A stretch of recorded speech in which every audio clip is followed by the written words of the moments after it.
You've been moving your entire life, even in the moments you thought you were still.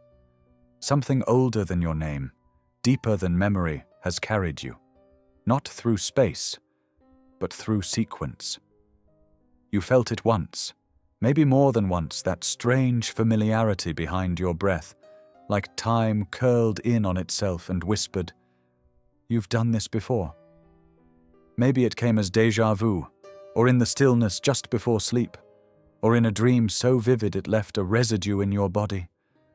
You brushed it off like you were taught to, like we all were taught to, but the feeling lingered, didn't it? That there's more to this than the five senses can grasp, that something is moving you from behind the veil. They call it the Merkabah. Some call it a light body, others a star chariot, an interdimensional craft, an ascension device. But the truth is, none of those names are enough. The Merkabah isn't something outside you, waiting to be built or activated. It's not a spaceship. It's not a New Age accessory.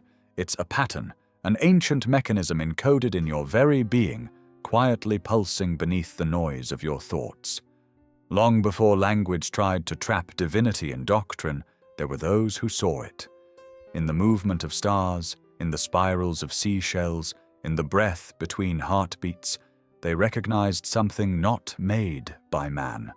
The Merkabah was not metaphor, and sacred geometry was not art. These were instructions, memory, mechanics, the blueprint of reality's inner scaffolding, the tetrahedron, the cube, the eightfold star. These weren't symbols to be worshipped. They were tools of orientation, teaching the soul how to find its own center of spin. When the prophet Ezekiel spoke of wheels within wheels, creatures of flame, and a throne that moved in all directions at once, he wasn't dreaming. He was witnessing a physics so refined it had become consciousness. He was seeing the Merkabah. And though religions later draped it in metaphors and shrouded it in fear, the pattern remained. The throne wasn't in the sky. It was inside the seeker. But then something changed. The world grew louder. Knowledge became information, and information became control. You were taught to obey authority, not your own field. You were handed scripture and told to memorize it, but never shown how to feel the spin that lives in your chest. The Merkabah faded, not because it disappeared, but because you stopped remembering how to hear it. The system needs you disoriented to keep you manageable. It cannot afford for you to realize that your entire soul is a vehicle of light precision, moving through dimensions not randomly, but by design. So it trained you to doubt the resonance, to fear the silence, to dismiss the synchronicities. It kept you distracted while your own inner architecture kept rotating beneath the noise. Before language carved symbols into breath, before any god had a name or scripture had a spine, there was movement. Pure, undivided motion rippling through the silent field like a whisper from source to self. The ancients did not worship form. They listened to rhythm, not music, but pattern, not sound, but vibration. Every beginning was a frequency, not a story. Creation did not begin with a word, it began with a spin. And from that spin came the structure, and from structure came the throne. The throne not as royalty, not as ruler, but as the seat of awareness in motion. The earliest mystics didn't bow before it, they became it. The Merkabah wasn't something to visualize or draw, it was a state of being. A resonance, a remembrance of the time before time, when consciousness was a geometry unfolding itself. They didn't speak it, they tuned to it. Because in the beginning there was no narrative, only movement, pulsing into form. This is what you were born from, not biology, not accident, but a field that spun you into coherence.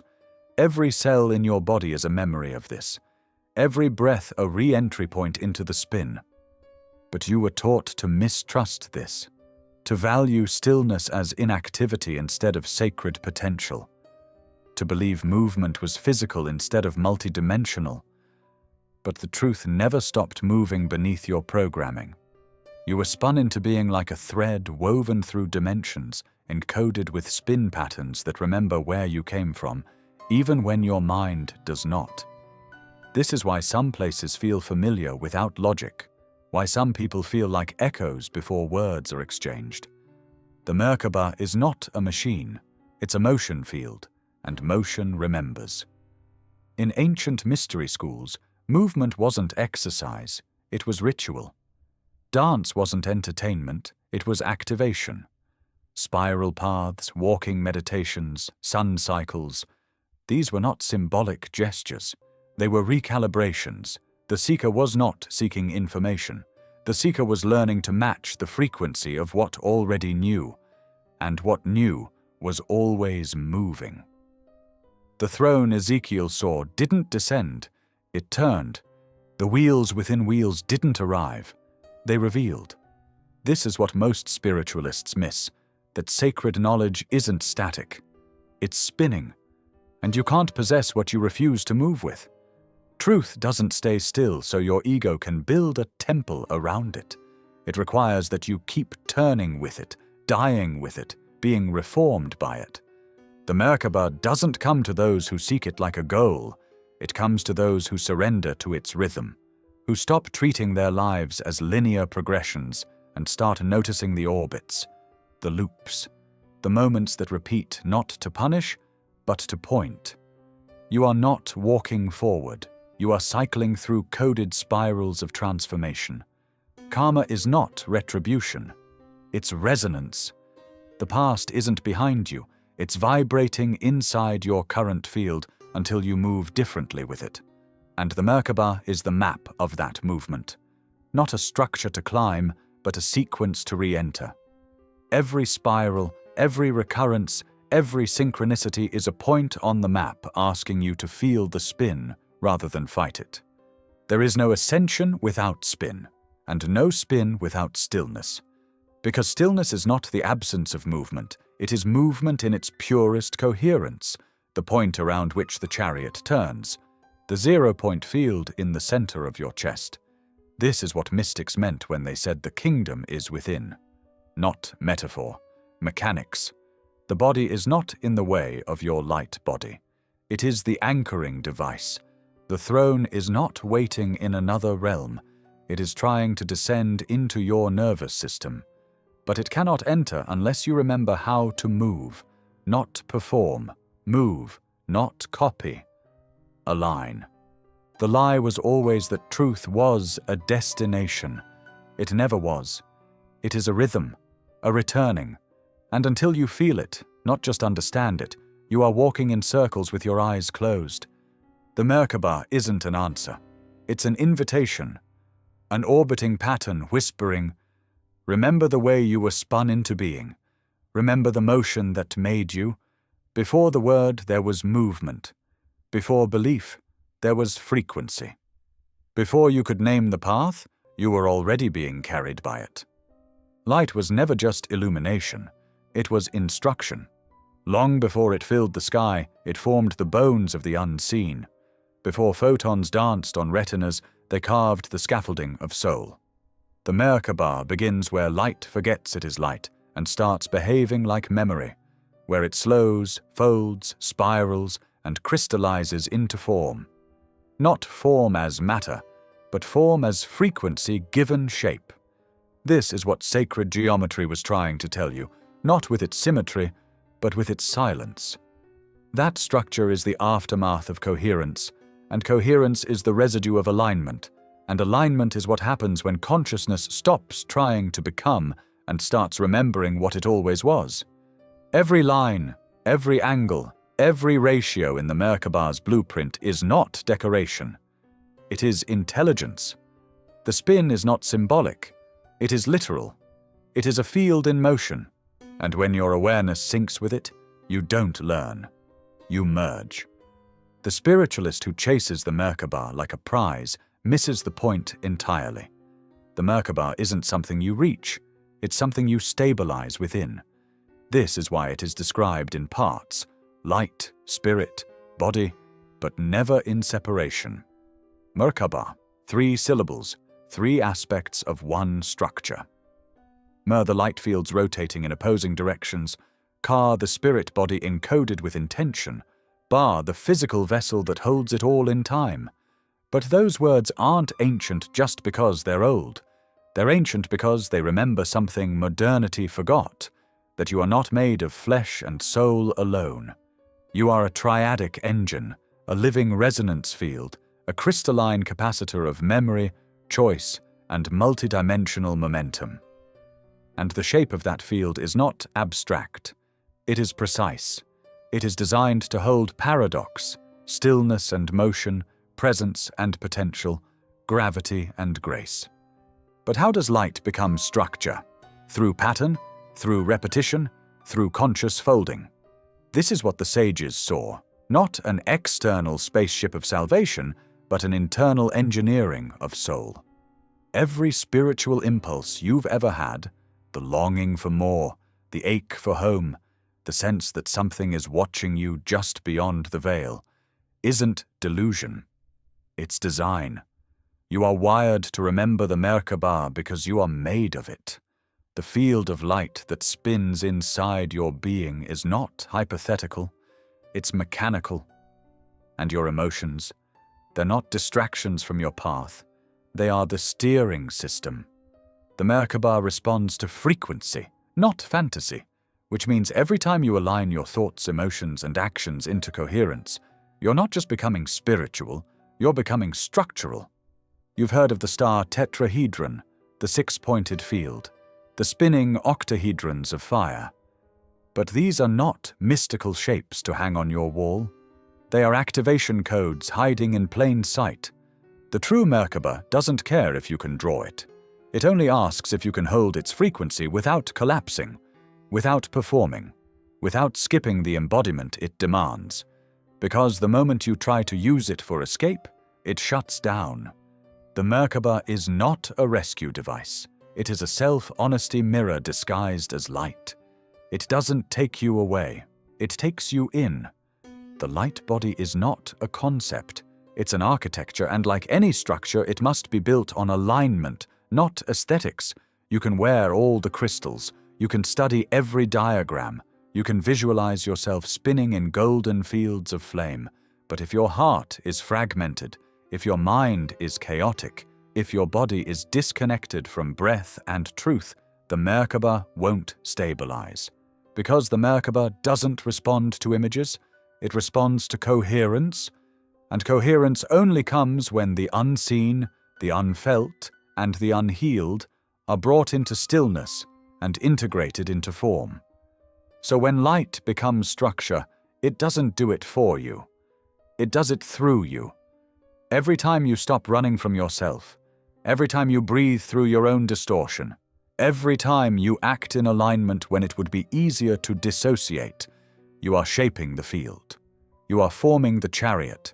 You are remembering the throne, not the throne of heaven, the throne of presence.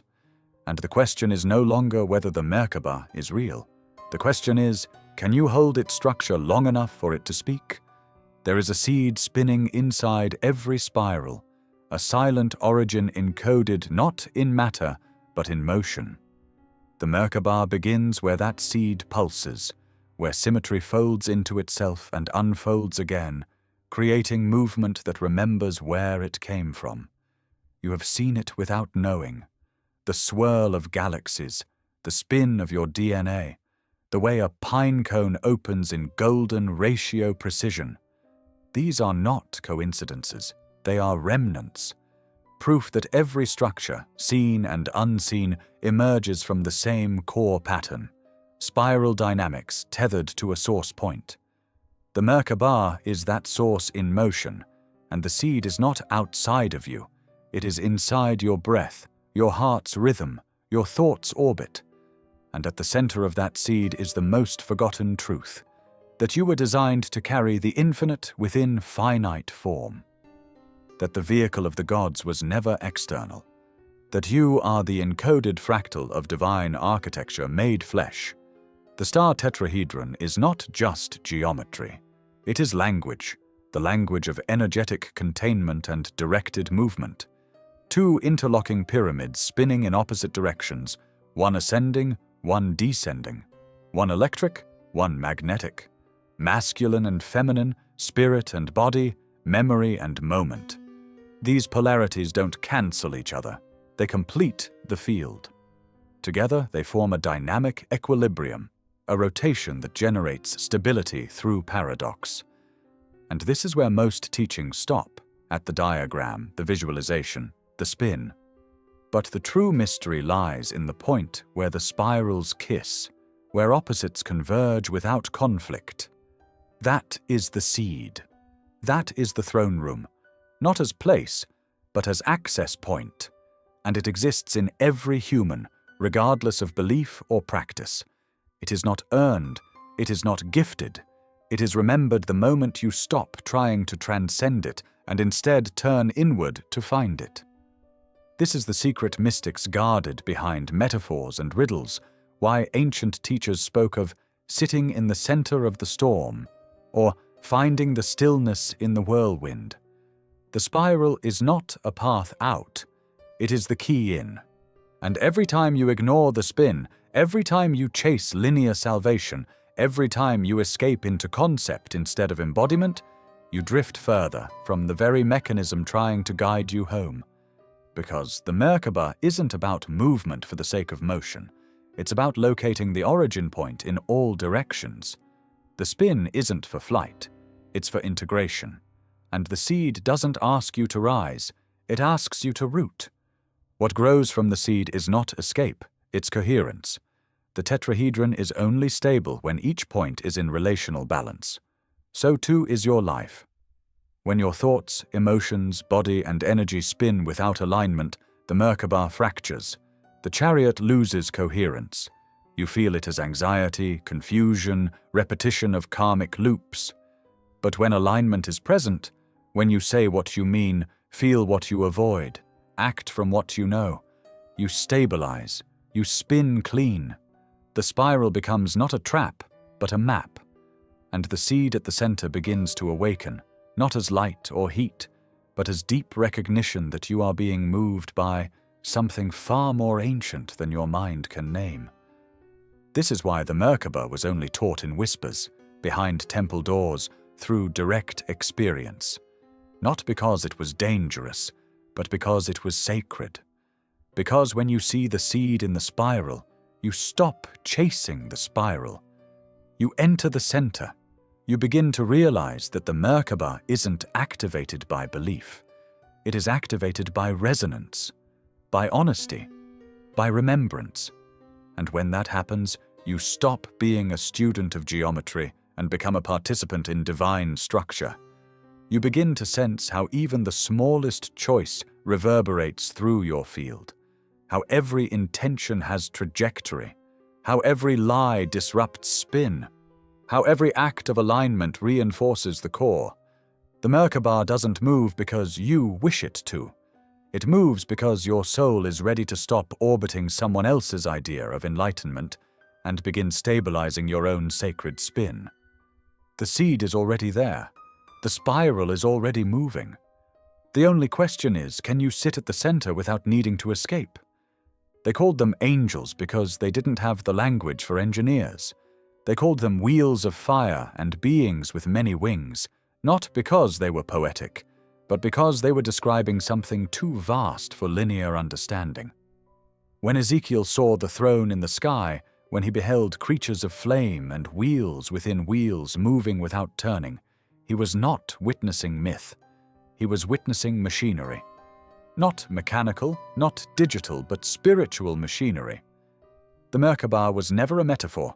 It was a vision of a living system, a light-based technology capable of folding space, translating time, transmitting presence. But this wasn't external. The vision was of how the self moves, not the ego self, the deep self, the one constructed of light, pattern, coherence, and will. And the so-called angels? They were not winged cherubs playing harps. They were consciousness forms embedded in the chariot itself, servo mechanisms of intention, facets of the divine vehicle that respond to purity of alignment and clarity of purpose. The ancients spoke in images because images could survive where language could not. But those images were rooted in direct encounter. Ezekiel was describing a field of consciousness so advanced it looked alive because it was alive, a rotating, resonating matrix of intention and awareness, functioning as both transport and temple. This is why the Merkabah was always linked with the throne, because it didn't just move the seeker through dimensions, it housed the presence of what we now call Source. The throne was not a chair, it was a field. The Merkabah was not a vehicle, it was a carrier of presence. And the angels? They weren't passengers, they were principles, embodied aspects of balance, direction, attention, and response. But modern spiritualism, with its hunger for symbolism and aversion to structure, reduced this to fairy tales. Angels became comforting accessories, the Merkabah became an aesthetic, and the throne became something to reach for instead of something to anchor into. What was once a manual of consciousness mechanics became a bedtime story. And yet the vision never changed. The wheels still turn, the fire still flashes, the faces still watch.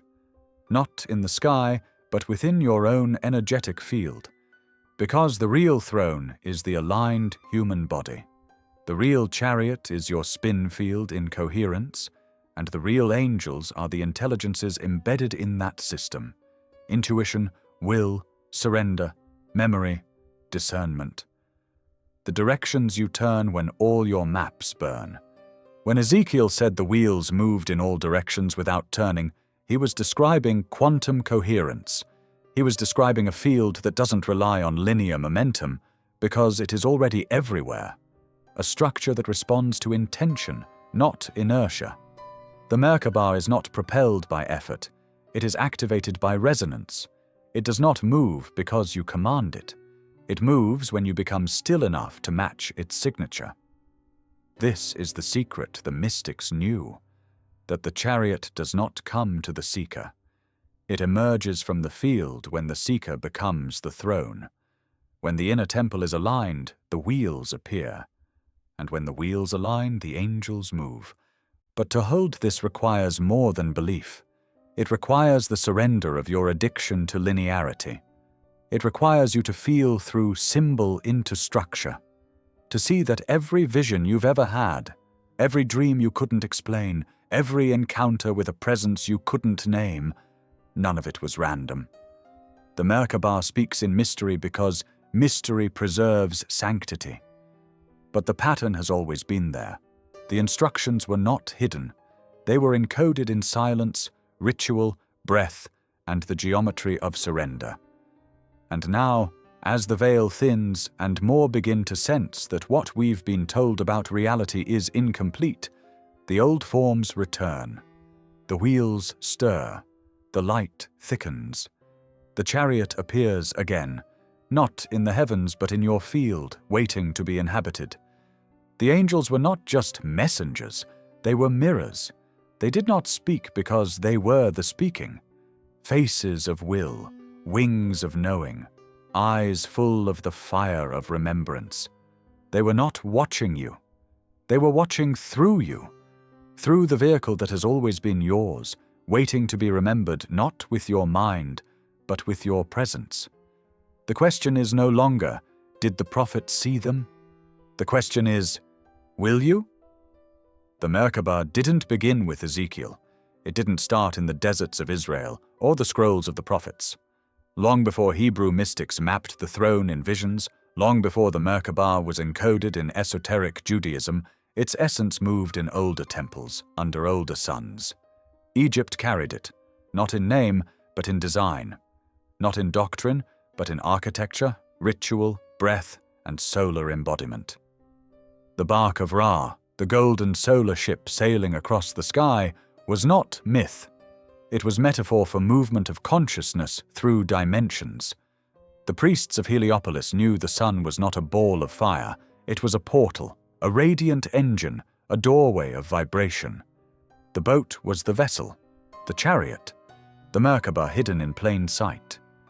And Ra wasn't just a god. Ra was a frequency, a source code, a light stream that moved not just across the sky, but through the spine of the initiated. They didn't worship the sun, they became it. But when the old ways were suppressed and scattered, when empires fell and knowledge fractured, the Merkabah migrated. Carried in fragments, it re-emerged in the mysticism of Kabbalah, cloaked in new language, encrypted behind symbols, diagrams, and initiatory veils. The Tree of Life, the 10 Sephirot, the chariot mystics who dared to ascend through layers of reality to glimpse the throne. They weren't imagining, they were remembering. The ladder was not a metaphor, it was a map, a codified system of energetic calibration. But even here, the knowledge was fragmented. What Egypt embodied through movement, Kabbalah dissected through intellect.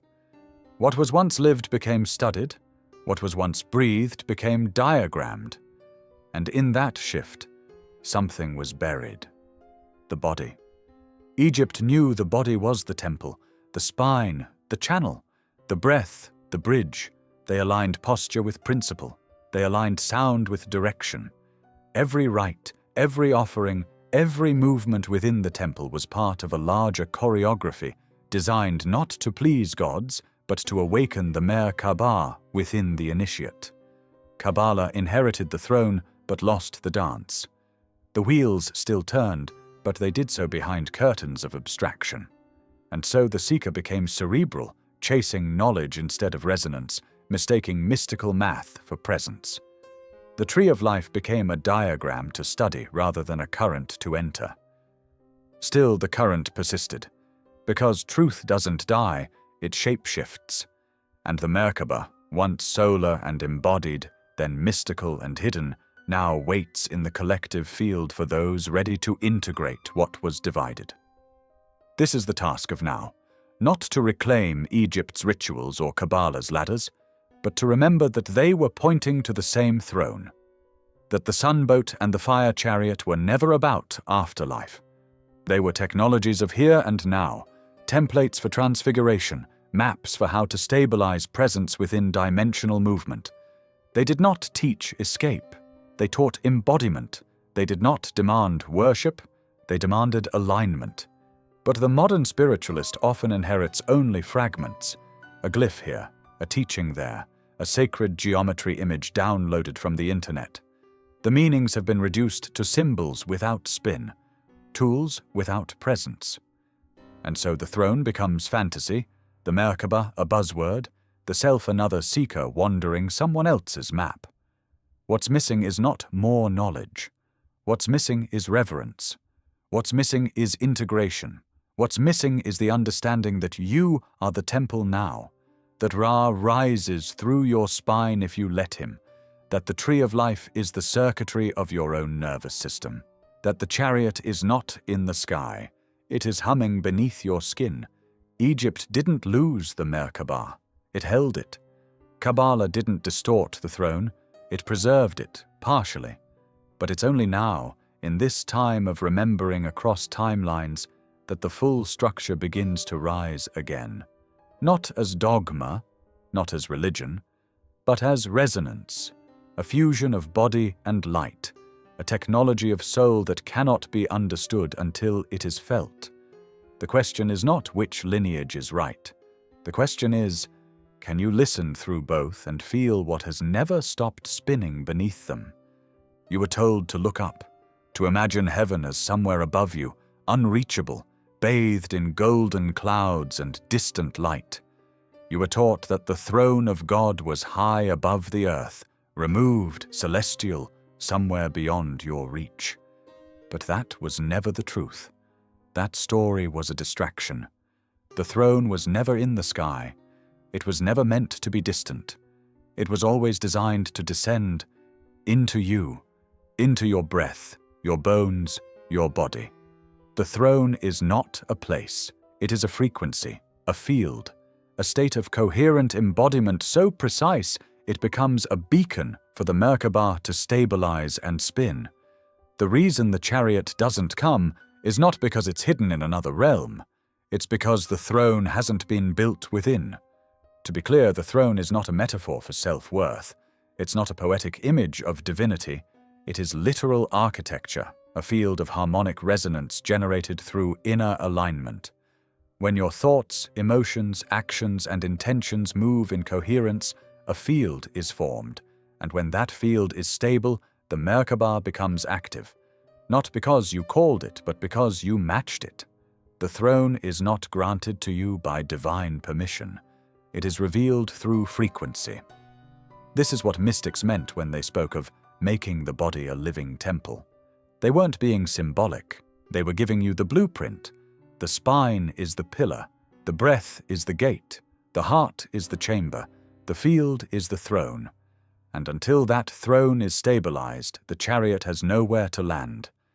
Religion taught you to seek heaven above, to imagine enlightenment as an upward journey. But the chariot mystics didn't ascend through clouds. They ascended through layers of self, through purification, stillness, surrender, and energetic coherence. Heaven was not distance, it was depth. The throne was not far away. It was within the field that emerges when the seeker becomes still enough, honest enough, clear enough to hold presence without distortion.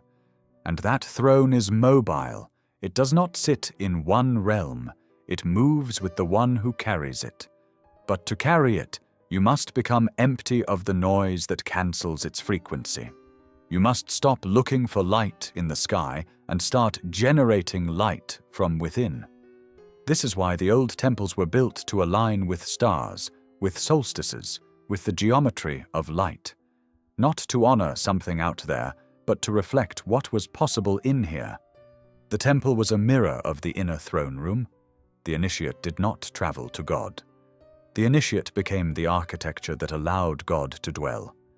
And in that merging, the Merkabah appeared, not as a vision, but as a vibration, a living field of light and structure that moved as you moved, responded as you breathed.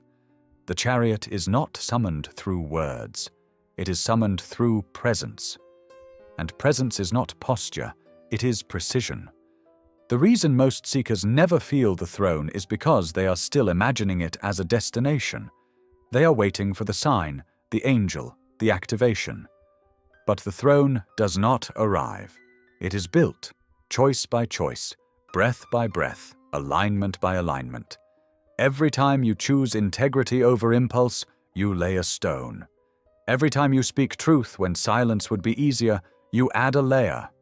Every time you sit with discomfort instead of numbing it, you deepen the resonance. The throne grows not in the sky, but in your field. And once it is complete, the chariot knows. It finds you because you have become locatable in the architecture of the unseen. The throne is not a place you travel to after death. It is the field you carry when you come alive. It is not granted by spirit guides or spiritual teachers. It is assembled in silence, felt in stillness, activated in the body that dares to hold presence when everything in the world teaches distraction. You don't find the throne. You remember that you are its foundation. And when that remembering anchors in your cells, when it shapes how you listen, how you speak, how you move through every mundane moment, the Merkabah appears, not as something to take you away, but as something that reveals you've never been anywhere else. You were told that to ascend meant to rise, to leave behind the body, the pain, the mess, the world. That enlightenment was above you, floating somewhere in a realm of light detached from density. You were taught to escape downward gravity with upward thoughts, to climb the spiritual ladder rung by rung until you reached some cosmic reward. But this was a misdirection. Ascension was never upward, not in the way you were led to believe. Ascension is not an escape from form. It is the deep inhabiting of it. It is not a flight into abstraction, but a descent into integration so complete that the body becomes light, not by avoiding density, but by revealing its divine structure. You do not leave Earth to become free. You become so fully here that the illusion of separation dissolves. The upward model was a trap, designed to keep you striving, always reaching, always imagining that heaven was out of reach only for the chosen, the perfected, the spiritually elite. But the ancients knew better. The mystics who walked between realms did not ascend by abandoning, they ascended by aligning. They understood that the Merkabah is not a rocket. It is a rotation. It does not launch, it stabilizes. It does not take you away. It draws everything into coherence around your still center.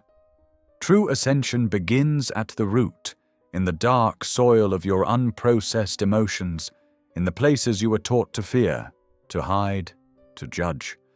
It begins when you stop bypassing your pain and begin integrating it into your light. Because the Merkabah does not respond to fantasies of purity, it responds to the full spectrum of your field, especially the parts you've tried to exile. This is why so many seekers spin but never lift, why they chant, fast, visualize, and activate with passion but remain trapped in cycles of confusion. They are spinning half-truths, rotating with one polarity missing. The Merkabah cannot fully engage when you are avoiding your own shadow. You cannot ascend with only light. Light without root is dissociation. The chariot requires full-spectrum coherence, electric and magnetic, heaven and earth, expansion and contraction, truth and embodiment. It is not built in the sky. It is constructed in your nervous system, your relationships, your choices, your breath. Ascension, in its true form, feels less like floating and more like anchoring, less like escape and more like precision. You do not feel lifted from the world. You feel the world become translucent within you. You begin to see the scaffolding behind form, the code beneath conflict, the perfection inside paradox. This clarity is not the result of upward motion. It is the byproduct of internal symmetry. You've been looking to rise when you were meant to deepen. You've been reaching when you were meant to stabilize. The Merkabah only rises when the field is balanced. And balance requires that you be fully here, not theoretically but somatically. This is what the prophets knew when they spoke of the throne in motion, the fire flashing between creatures, the sound of rushing wind inside the field. They weren't being lifted to some heavenly dimension. They were being turned inside a structure that mirrored the totality of their own being. The chariot wasn't rising, it was revolving, not ascending in space but in frequency. The shift was not in location, but in perception. And the only way to sustain that shift was to embody it. This is why the experience fades when you treat it as a destination.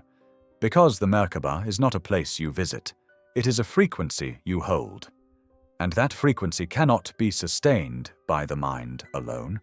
It must be breathed, it must be moved, it must be lived in every mundane act, every difficult conversation, every silent moment where you choose presence over distraction. So forget the idea that ascension is a ladder. Forget the fantasy that you must climb out of your humanity to find your divinity. The throne does not sit above you. The chariot does not arrive from the stars. The entire structure unfolds when you stop trying to rise and start learning how to remain. Fully, honestly, present. Ascension was never upward. It was always inward. And when you go far enough in, you begin to realize you were never below anything to begin with.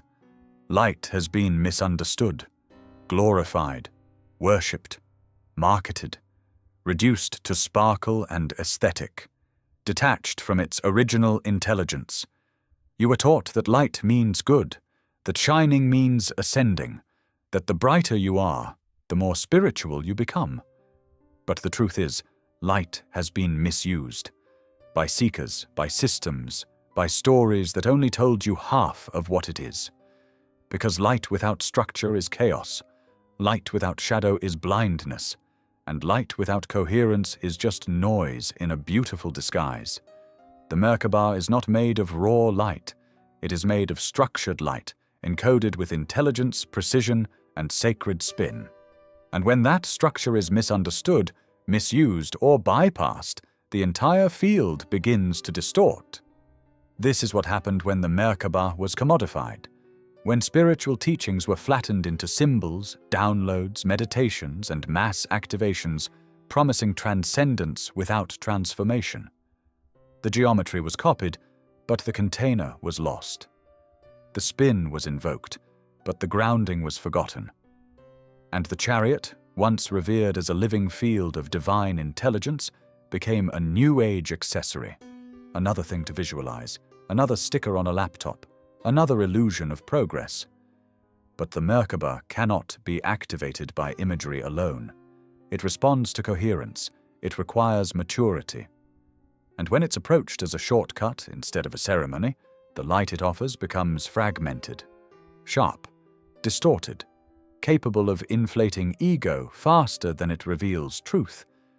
You see this in the spiritual persona, the glow without gravity, the language of light used to avoid the language of trauma, the obsession with frequency as a way to bypass responsibility. Light becomes a costume, a performance, a mask that shines so brightly it distracts from the shadow it refuses to integrate.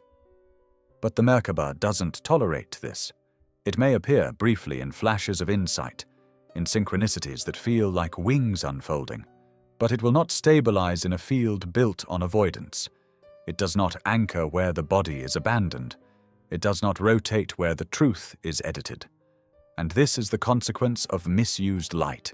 It becomes addictive, euphoric, disembodied, unsustainable.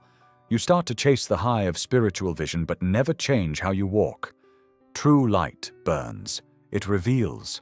It cuts through illusion with surgical precision and shows you not just where you are whole, but where you are fragmented. It demands responsibility.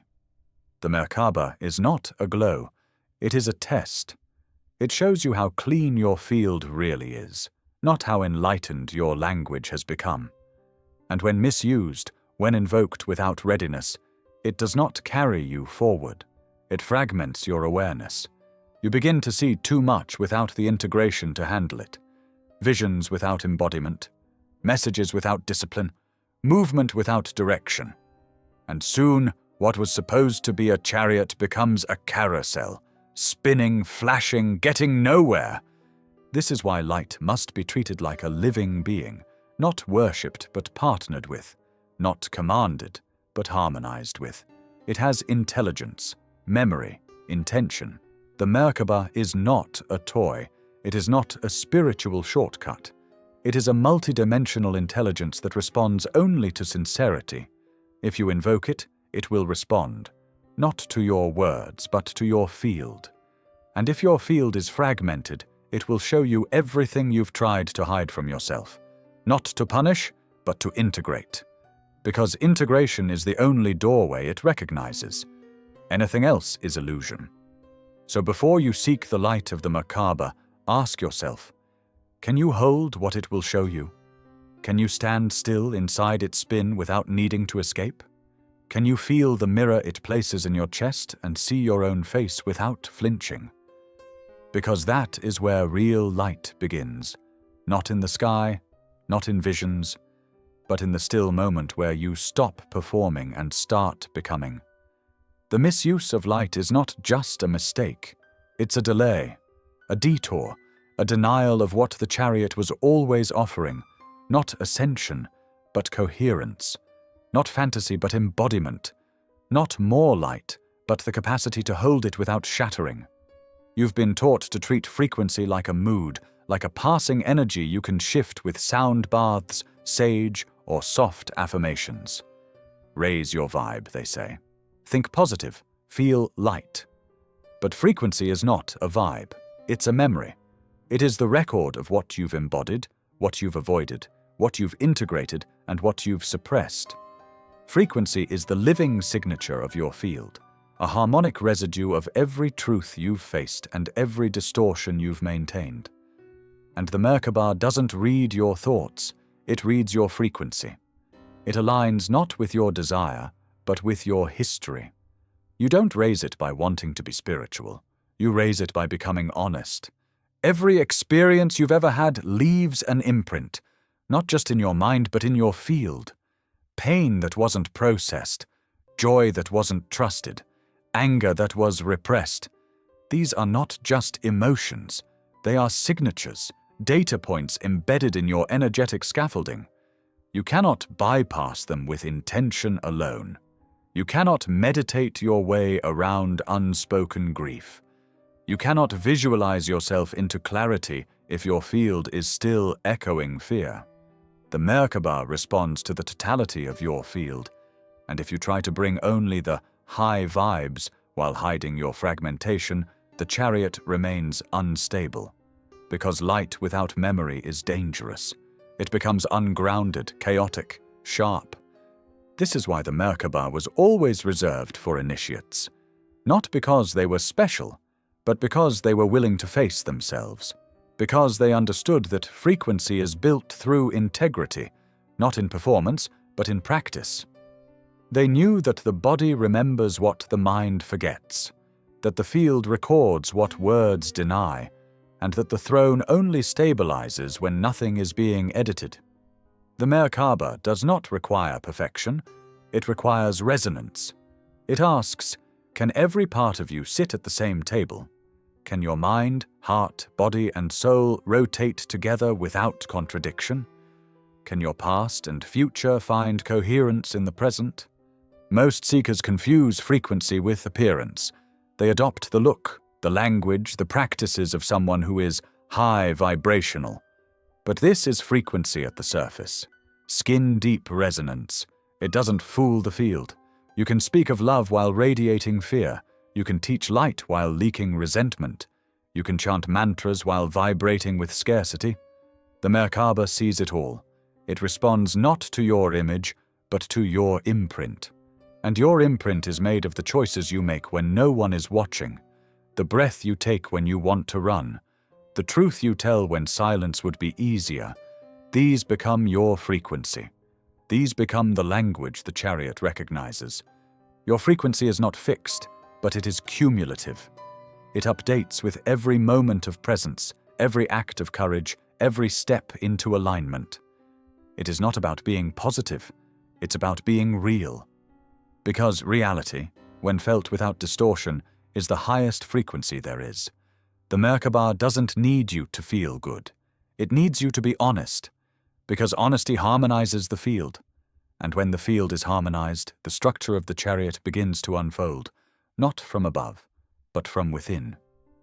This is why memory matters, not just the mental recall of events, but the energetic memory stored in your body, in your habits, in your choices. You are not starting from zero. You are remembering what your field already knows. And the Merkabah is not a new technology. It is an ancient familiarity waking back up through your system. When your frequency becomes honest enough, coherent enough, still enough, you don't need to summon the chariot. It arrives because you've become a location it can recognize, a tone it can lock onto, a field it can move through. So the next time you hear someone say, just raise your vibe, remember, you're not chasing a feeling. You're tuning to a memory. You're adjusting the spin of a light field that doesn't care about how you look, only about how aligned you truly are. Frequency is not a mood, it is your map. And the Merkabah is already reading it. There is a geometry to pain, a shape to every fracture you've ever carried. Wounds don't just live in the past, they imprint themselves into your field, altering the way light moves through your body, distorting the spin, folding space in ways that bend you away from coherence. You think of trauma as memory, but it is more than memory. It is a geometric deviation, a disruption in the sacred symmetry that holds your Merkabah in place. And every time you deny the wound, you reinforce the distortion. Every time you bypass the feeling, you twist the pattern further. The Merkabah does not spin clean through a fragmented field. It wobbles. It resists. It warns you, not by punishing you, but by mirroring you. The throne cannot stabilize if the foundation beneath it is split. Your wound has a shape. It has a location in your body, in your breath, in your spin. You feel it when your chest closes in the presence of intimacy. You sense it when your jaw locks during truth-telling. You witness it when you flee into ideas to avoid sensation. These are not quirks, these are coordinates. Each trauma marks a point in the sacred geometry of your being, where energy no longer flows in harmony. The Merkabah, as a light-encoded vehicle, needs smooth circuitry to activate fully.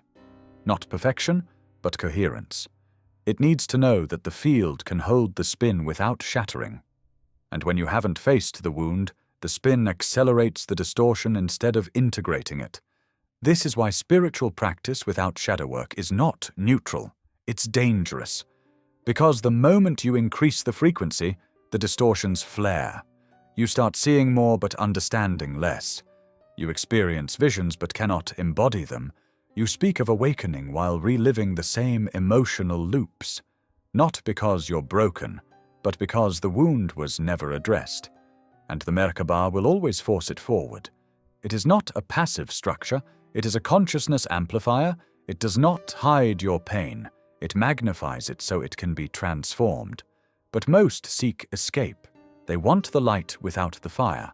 They want the throne without the foundation. And in doing so, they become trapped in the very spin that could have freed them. The geometry of the wound is not permanent. It is plastic, malleable, capable of repatterning. But only when it is acknowledged. Integration is not an idea, it is a restructuring of energy. When you face the grief, the guilt, the shame, not intellectually but energetically, you begin to soften the angles. You begin to restore the symmetry. The field shifts. Light starts to spin through the once broken circuits. The chariot, sensing the stabilization, begins to unfold. Not because you are healed, but because you are whole enough to hold the spin without collapse. This is the hidden purpose of pain. It points to where the geometry must be adjusted. Your trauma is not your identity. It is your training. It is the exact configuration you agreed to experience in order to remember how to rebuild the temple from within. Not to escape it, not to bypass it, but to reclaim every corner of your field with presence. The Merkabah is not looking for perfection, it's looking for symmetry. And symmetry is not the absence of fracture, it is the presence of integration. So when you feel yourself spiral, when the memories rise, when the body trembles, understand that you are standing at the door of realignment. The light is not punishing you, it is showing you where the structure must be reformed. And as you allow the emotion to move, as you breathe into the pain instead of pushing it down, the geometry softens, the spin reorients, and the throne steadies beneath your awareness. The Merkabah doesn't fear your wound. It wants to move through it. The question is, will you let it? Everyone wants to activate, to awaken, to light up the dormant codes, unlock the DNA, spin the chariot and ride into higher realms. But activation without integration is fragmentation. It's a spark without a container, a storm without a grounding rod. You are not designed to open endlessly. You are designed to open in phases, in cycles, in rhythm with what your system can embody. The Merkabah responds not to your urgency, but to your coherence. It doesn't ask how much you've activated, it asks how much you've anchored, because the throne cannot stabilize in a field that is spinning faster than it can hold. Too much light, too fast, shatters the vessel. And what was meant to liberate you ends up scattering you. This is the danger no one talks about in the age of instant enlightenment. The obsession with upgrades, downloads, transmissions, all consumed without integration. Each new insight layered on top of unprocessed emotion, each activation burning through circuitry not yet cleared. You chase awakening like a drug and wonder why the visions fade, the clarity crashes, the body rebels. But your body is not betraying you. It's protecting you. It's slowing you down to remind you that ascension is not about speed, it's about structure. And structure is built slowly, through presence, through embodiment, through honest recalibration. Every activation opens a door, but if you don't walk through that door with your full self, mind, body, emotion, intention, then the energy has nowhere to land. It circulates without completion. It amplifies what's unresolved. It turns the spin chaotic. This is why some of the most awakened people remain emotionally erratic, relationally dysfunctional, energetically unstable. They opened without integrating. They mistook the vision for the embodiment. But the Merkabah does not stabilize from what you've seen. It stabilizes from what you've become. Integration is not glamorous. It doesn't look like fireworks or cosmic downloads. It looks like silence, stillness, repetition.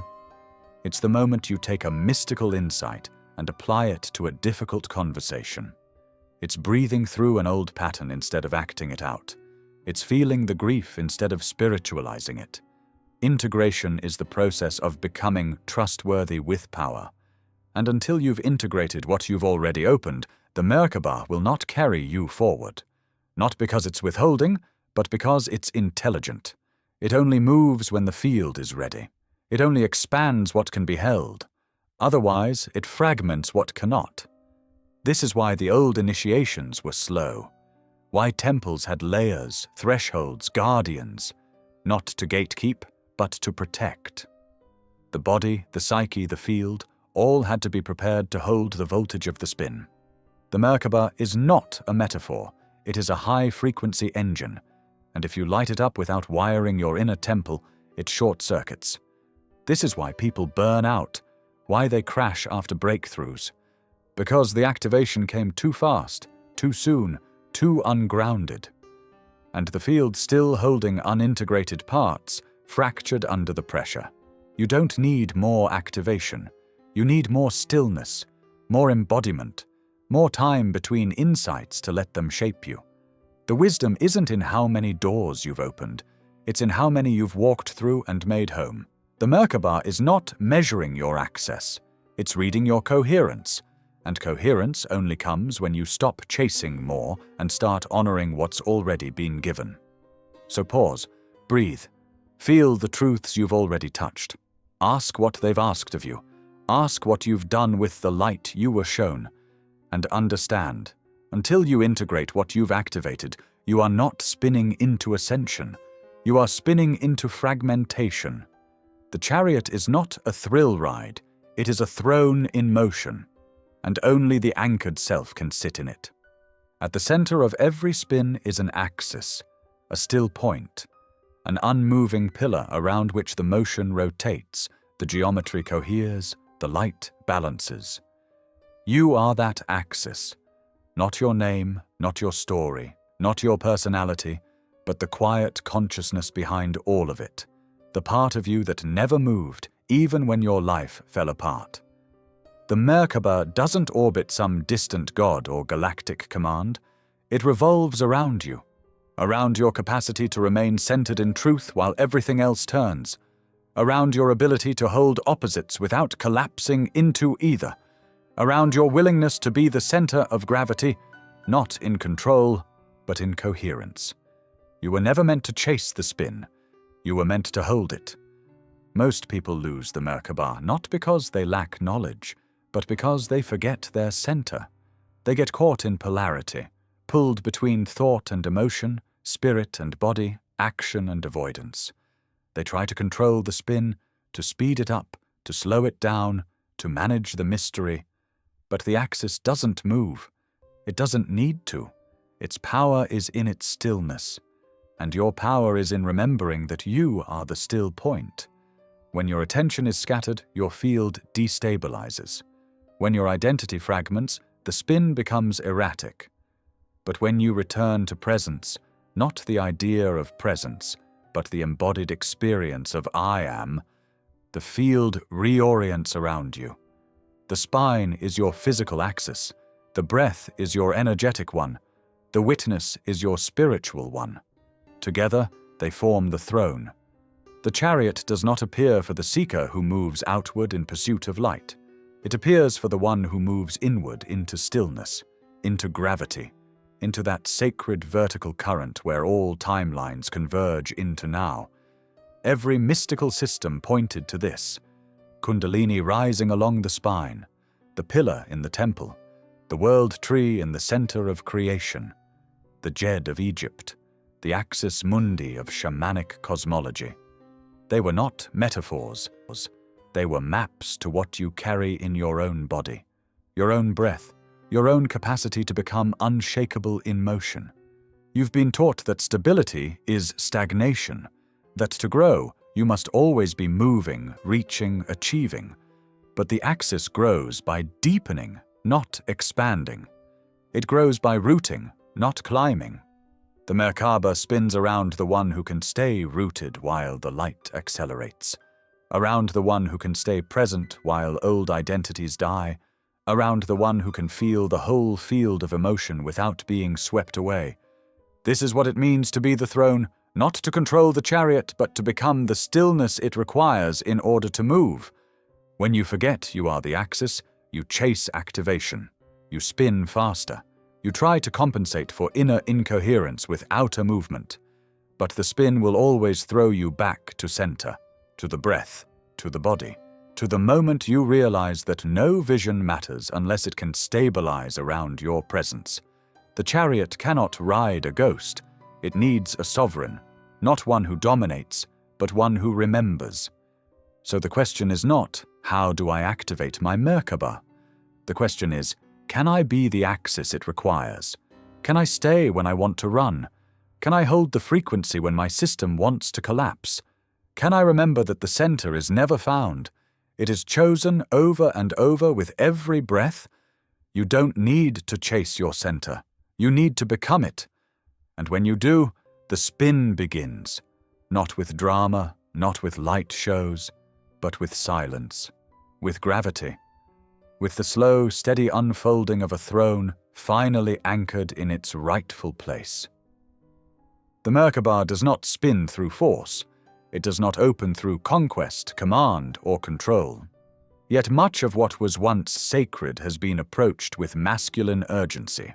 Structured systems, linear frameworks, aggressive initiations, and hierarchical teachings designed not to awaken the field, but to manage it.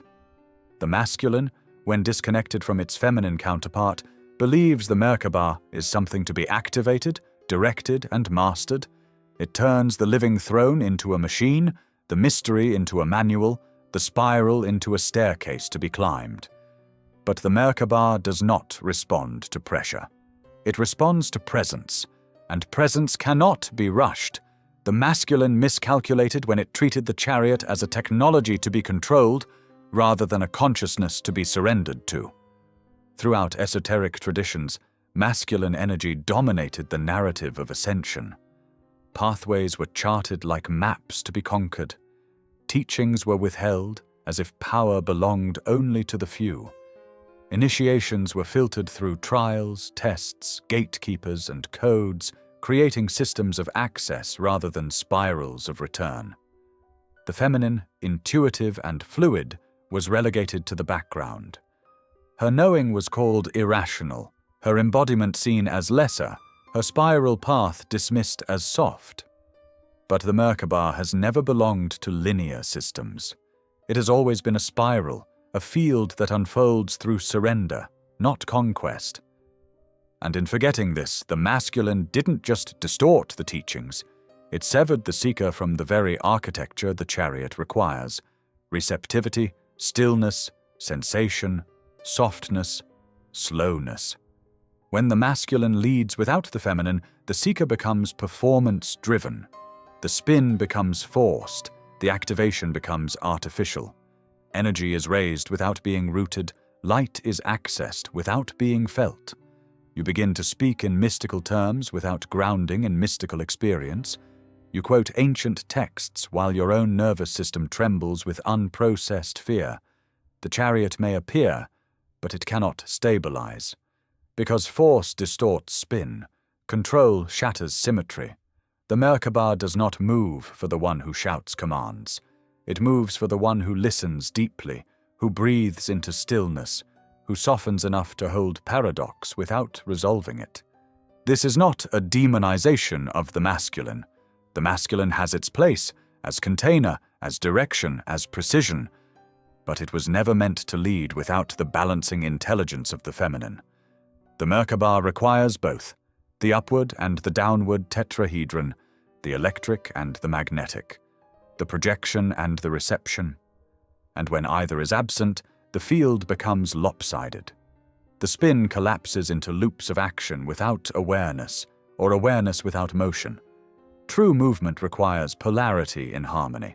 The chariot only spins when the internal lovers reconcile. You've seen the effects of imbalance, teachings that emphasize ascension without embodiment, gurus that float above but cannot relate, systems that promise light but do not speak of the body's wisdom. These are the remnants of masculine overreach, systems that treat spirit as territory and awakening as a reward for those who perform the right rituals. But awakening is not earned through conquest, it is remembered through coherence. And coherence only comes when the seeker stops reaching and starts receiving, when the masculine steps back to let the feminine lead the way home. So if you've been pushing, striving, ascending without landing, consider this. The throne is not activated by will alone.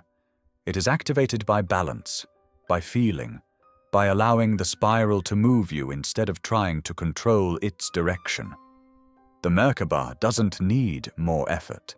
It needs more listening. It needs the return of the feminine intelligence that was exiled, ridiculed, buried beneath the weight of systems designed to bypass her. And when she returns, not just in concept but in sensation, the spin softens, the light stabilizes, the chariot finds its true axis, and the seeker no longer forces movement. They become movement itself. She was always there, beneath the systems, beneath the structures, beneath the sacred texts encoded in masculine tones. She was the breath they forgot to take, the silence between the syllables, the womb behind the word. The feminine never left the Merkabah. She simply stopped being listened to. She watched while they charted the heavens with logic and fire, watched as they tried to master the spin through control, dissect the light into sequences, code the sacred into systems. And still, she waited. Because the Merkabah, for all its geometry and divine engineering, is a womb space first. It is not activated by intellect, but by presence. It does not move because you analyze it. It moves when you feel it. And feeling is her language. The inner temple was never a building. It was your body, your breath, your ability to receive without collapsing, to sense without solving. The feminine knows the spiral not as a symbol, but as a sensation. She does not seek to ascend. She sinks into. She does not separate light from dark. She dances with both until they merge. And this is what has been missing, not from the Merkabah itself, but from those who seek it. The feminine path, the path of becoming rather than achieving, of allowing rather than striving, of spiraling rather than climbing, is not an alternative. It is the core. The throne cannot form without her. The chariot cannot rotate without her rhythm. For too long, the feminine was treated as secondary, her intuition dismissed, her embodiment devalued, her cycles called chaotic. But the chariot is cyclical, the spin is rhythmic. The geometry of the Merkabah requires flow, receptivity, sensitivity, slowness. Not softness as weakness, but softness as strength, the ability to feel without flinching, to hold without hardening. And the feminine brings that architecture back into the field. She returns not through doctrine, but through sensation. Through every moment you choose to sit still instead of seek, to breathe instead of speak, to trust instead of analyze. That is her temple, alive within you, awaiting re-entry. The sacred feminine doesn't care about your ascension timeline. She cares about your nervous system. She asks, can your body hold what your soul is asking for? Can your field ground the voltage of vision? Can your breath remain steady when the spin increases? She is not impressed by your mystical experiences. She asks what you've done with them, how you've lived since, how you've treated others, whether you've brought the insight down through your voice, your hands, your presence. She is not here to validate your light. She is here to see if you can embody it. When the feminine returns to the Merkabah, the geometry becomes whole, the structure breathes again. The spin stops feeling like pressure and starts feeling like pulse. The chariot does not rush forward. It deepens into orbit. You no longer seek the throne. You remember it, seated within the cave of your own chest. The temple is not out there. It is your stillness, your honesty, your womb space, whether literal or energetic, where the light can gestate instead of explode. You are not just meant to travel through the Merkabah. You are meant to mother it. This is not about gender, it is about essence. Every being holds masculine and feminine codes, but the awakening of the feminine is the rebalancing of a sacred field that has been spinning lopsided for centuries. And now, as the systems break down, as the linear paths fail to deliver, as the intellect finds its limit, she returns, not as a savior, but as a memory, a song you forgot you knew, a hum inside your bones. The return of the inner temple is not an event. It is a sensation, a homecoming. And when she is felt again, when her rhythm is honored, when her stillness is trusted, the Merkabah does not need to be summoned. It appears because the field has become safe for it to land. You've seen it drawn, lines, angles, mandalas, stars within stars rendered on paper, glowing from screens, traced in sand by trembling hands that remembered just enough to recreate the form, but not enough to live it. Sacred geometry has become aesthetic. It has become decoration, flattened into symbols, admired for symmetry but stripped of spin. But the truth is, sacred geometry was never flat. It was never meant to be seen with the eyes alone. It was designed to be felt in motion, to be entered like a temple, to be embodied through breath and presence until the structure stopped being something you looked at and became something you moved with. The Merkabah is not a shape you copy. It is a living field of relational intelligence, a multidimensional harmony that cannot be reduced to static form. And every time we draw it without dancing it, we miss the point. The ancients didn't study geometry. They walked it. They aligned their temples with the stars because they understood that structure carries memory, that angles are not just measures, they are invitations, that every line in the sacred pattern is a pathway, not to heaven, but to coherence. The star tetrahedron was not a concept, it was a calibration device, a map for the soul to remember its axis, its spin, its frequency. The moment you try to understand it only with your intellect, you lose its wisdom. Because this structure is not meant to be understood, it's meant to be entered. You do not study the spiral, you become it. You do not memorize the flower of life, you breathe into it. Feel how it pulses through your own organs, your own electromagnetic field, how it shifts the way your thoughts organize themselves when you stop resisting the intelligence of shape. The Merkabah is sacred geometry in motion, not a symbol, but a system, not a picture, but a pulse. Its spin is what makes it real. Without movement, the form dies. Without breath, the symmetry collapses into abstraction. This is why the diagrams are not enough, why the visualizations fade, why the channeled activations only carry you so far. Because you were not meant to look at the pattern, you were meant to live in resonance with it. The geometry is not external, it is the architecture of your own being, and until you embody its rhythm, it remains dormant. The chariot waits for spin. The spin waits for coherence. Coherence waits for embodiment. This is the trap of the visual age.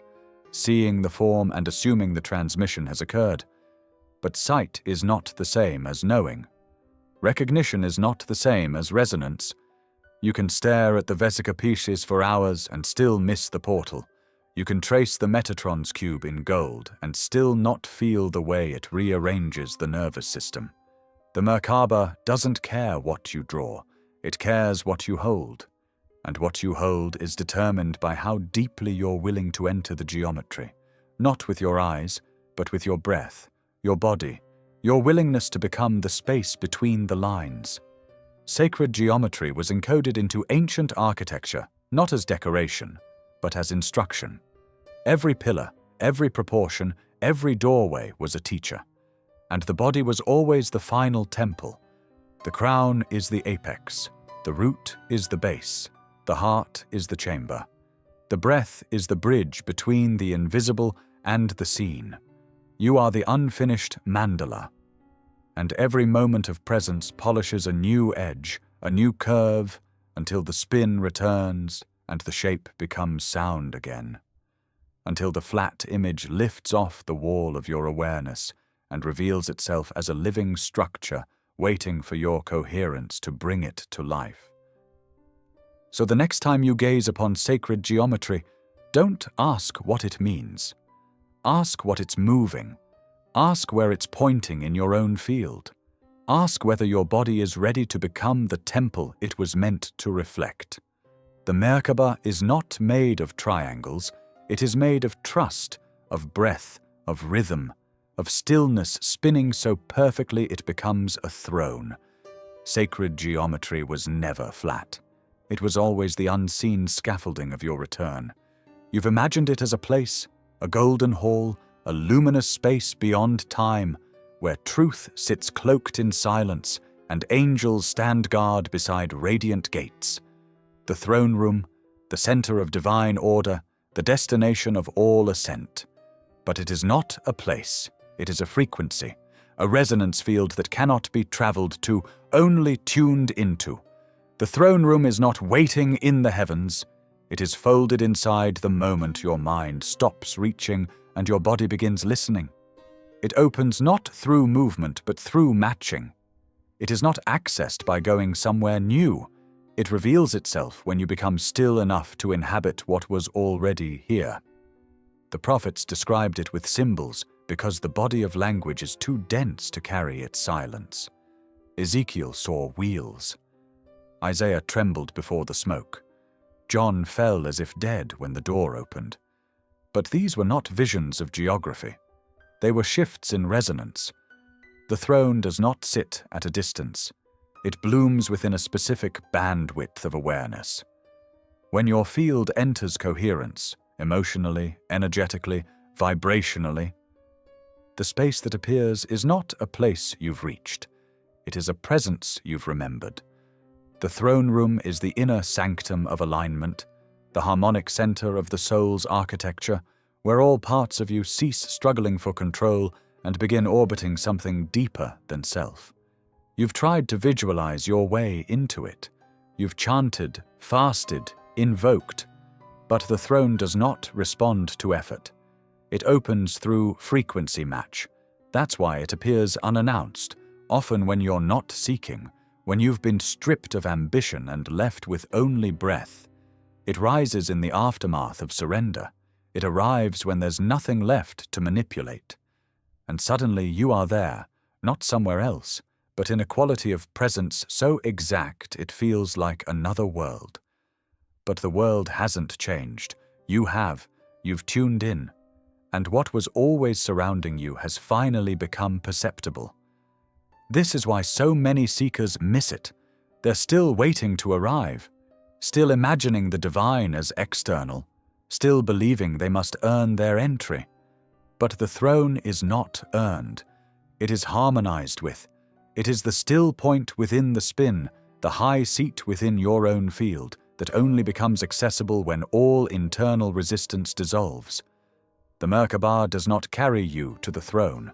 The Merkabah is the throne, spinning. It surrounds you the moment your breath stabilizes into truth, your awareness lands fully in the body, and your will yields to something larger than identity. The throne room is not silent because it lacks sound. It is silent because your inner noise has ceased. In that frequency you do not feel peace. You are peace. You do not seek guidance. You become the listening. You do not look for the divine. You realize you are seated inside its structure, not metaphorically, mechanically. The alignment is so precise, so absolute, that the field stops vibrating in chaos and starts emitting a singular tone. This tone is the throne. This tone is the temple. And everything you were trying to find in another dimension reveals itself as geometry in motion inside your own spine. If the throne room were a place, it could be mapped, it could be controlled, it could be colonized, but frequency cannot be owned. It can only be entered, it cannot be forced, it can only be felt. And that's the great unlearning, realizing that the gate to the throne room was never locked. It was just tuned to a frequency you had forgotten how to hold.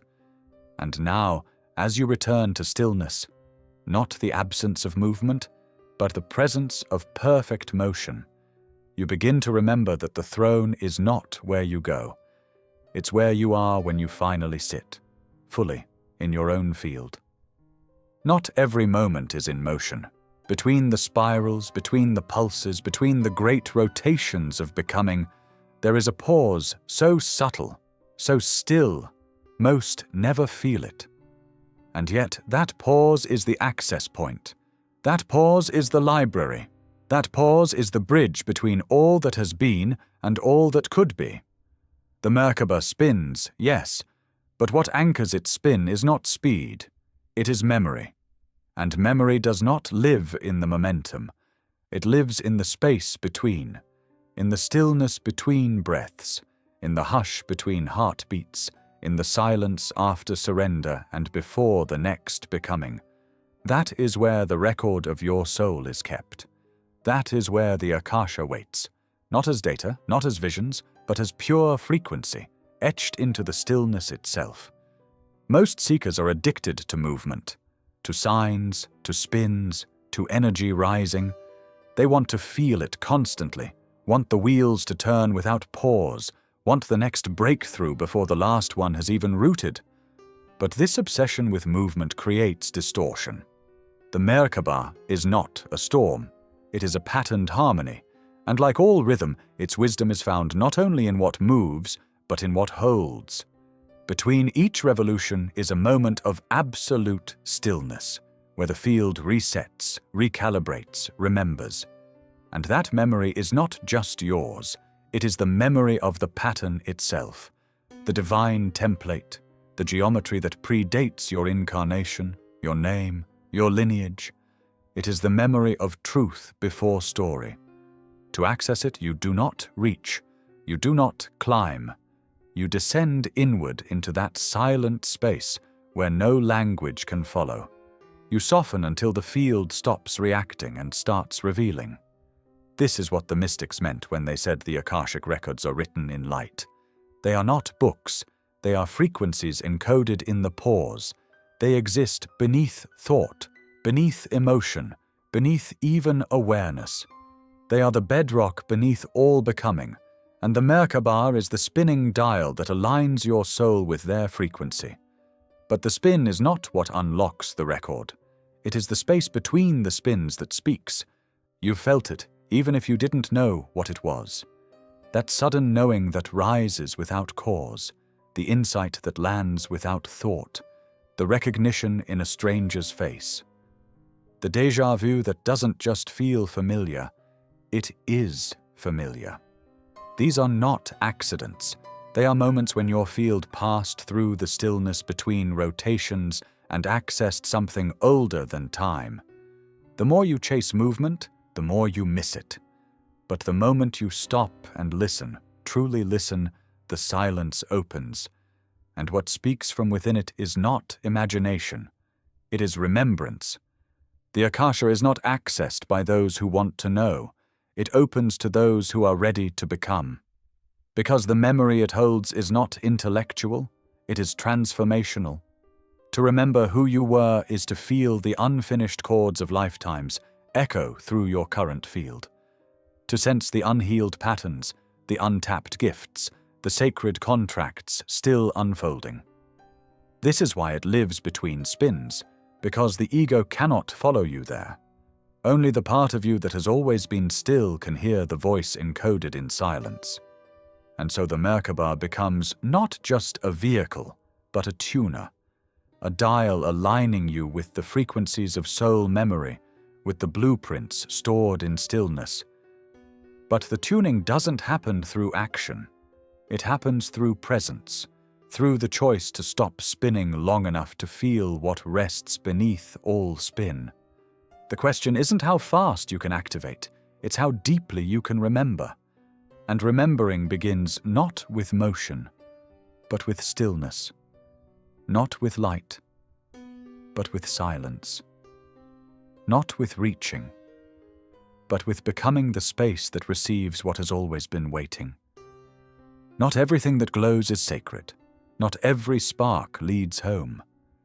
The path of light is littered with illusions, bright frequencies that promise clarity but deliver confusion, sensations that mimic awakening but bypass integration, visions that inflate the ego while cloaking it in spiritual language. This is the trap of false light, and it is more seductive than darkness, because it offers the performance of growth without the labor of embodiment. It gives you the crown without the spine, and nowhere is this more dangerous than within the Merkabah field. Because the Merkabah is not just a vehicle, it is a mirror, and when approached with distortion, it reflects distortion. When sought through ego, it amplifies ego. This is the Luciferian loop, the illusion of ascension used to escape the very shadow it was meant to illuminate. Lucifer means light bringer, but this light is not rooted in coherence. It is severed from source.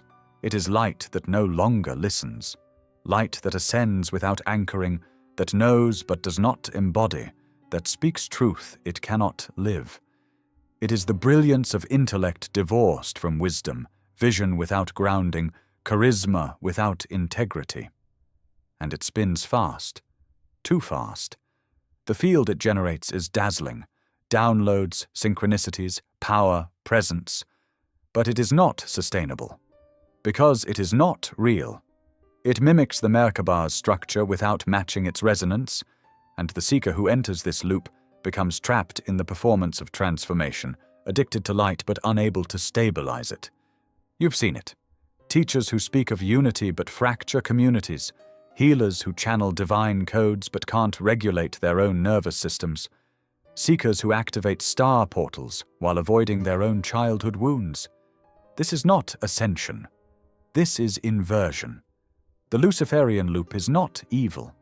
It is immature light, unrooted, untested, unintegrated. It arises when the hunger to awaken outpaces the willingness to descend. When the vision becomes more important than the vessel. When the image of being spiritual overrides the process of becoming whole. The Merkabah cannot function in false light. It may respond temporarily, just enough to confirm the illusion, but it will not stabilize. The spin will be erratic, the visions disjointed, the energy ungrounded. Because the throne cannot form around pretense, it requires truth, and truth is rarely shiny. It is often quiet, uncomfortable, raw. It lives not in the spectacle of light, but in the density of embodiment, in the slow, sacred work of facing what the light reveals, rather than chasing what it distracts you from. The Merkabah will not carry the false self. It will burn it away, not to punish, but to purify. Escaping the loop requires humility, a willingness to slow down, to ask hard questions. Is this frequency opening me or protecting me from feeling? Is this light softening me into presence or inflating me into performance? Does this vision make me more honest, more loving, more embodied, or just more impressed with myself? The real Merkabah asks these questions before it opens. Because the chariot is not a throne of superiority, it is a field of balance. And false light cannot survive in balance. It only thrives in polarity, in the swing between ecstasy and collapse, vision and confusion, guru and exile. To step out of the loop is not to reject light. It is to root it, to descend it, to become the womb space that can hold it without losing coherence. This is the true path of mastery. Not more activation, but more integration. Not higher realms, but deeper roots. The throne was never meant to be a spotlight. It was meant to be a seat for the one who has reconciled heaven and earth, power and tenderness, clarity and humility. And the Merkabah does not recognize your brilliance. It recognizes your resonance. It waits not for the brightest version of you, but for the truest. The Merkabah isn't a shortcut. It was never designed to be a bypass, a fast track, a cosmic trick to outmaneuver the density of your own becoming. And yet that's how many approach it, as if there's a code, a sequence, a sacred geometry pattern that, when drawn or visualized just right, will skip the parts they don't want to feel. But you can't hack wholeness. You can't spreadsheet your way into coherence. You can't download embodiment. The Merkabah doesn't open because you said the right words or followed the latest activation protocol. It opens when the totality of who you are is able to sit together in one breath, light and shadow, joy and grief, divine self and wounded child. Not fixed, not perfect, but held. This field does not respond to your strategies.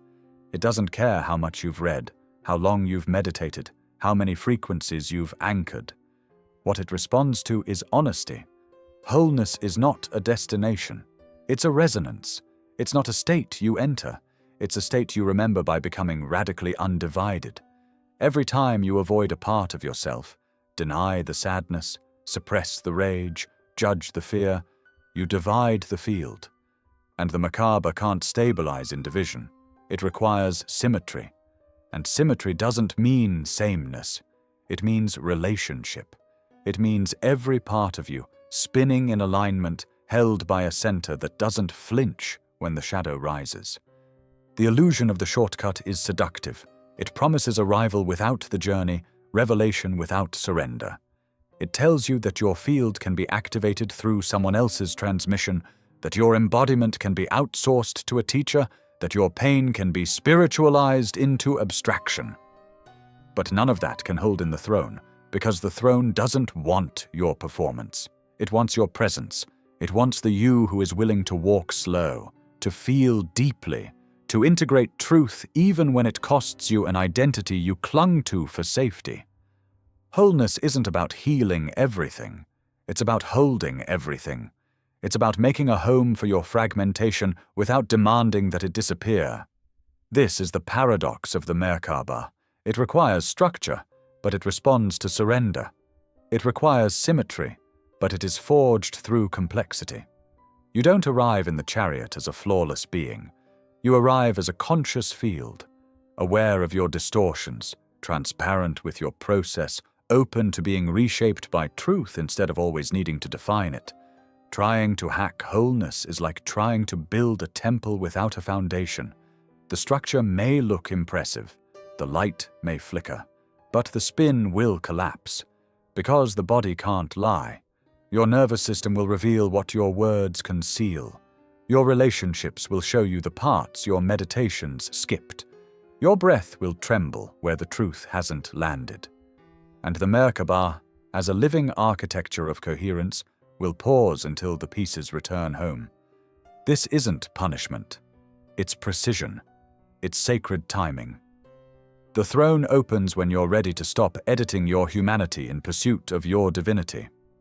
When you understand that the field becomes stable, not when you've purified all parts, but when you've integrated them. That is wholeness, not perfection, but presence. Not bypass, but embodiment. Not escape, but return. So stop looking for the cheat code. There isn't one. Not because the path is hard, but because the path is you. Every layer, every loop, every resistance, every release. The Merkabah doesn't need you to be more than you are. It needs you to be all of who you are, held, honored, aligned. The chariot spins not for the perfected, but for the honest. The ones who no longer run, the ones who stay, who breathe, who feel, and in doing so, finally become whole. The Merkabah does not speak in language, it speaks in breath, not the shallow inhale of survival, but the full-bodied wave of remembrance that ripples from root to crown and back again. Breath is not just oxygen, it is the bridge. It is the way spirit meets body, the way time collapses into presence, the way the chariot knows where to land. You were told the breath was automatic, background, involuntary. But the breath is a code, a key, a tuning fork for your field. The Merkabah does not respond to your thoughts, it responds to your respiration. When your breath is erratic, your field is fragmented. When your breath is shallow, your throne is unstable. But when you breathe with awareness, rhythm, depth, you are sending out a signal. I am here. I am whole. I am ready. The breath that remembers you is not a technique. It is a state, a return to the natural rhythm you were born with before fear disrupted the flow, before conditioning shortened the inhale, before trauma taught your ribs to freeze.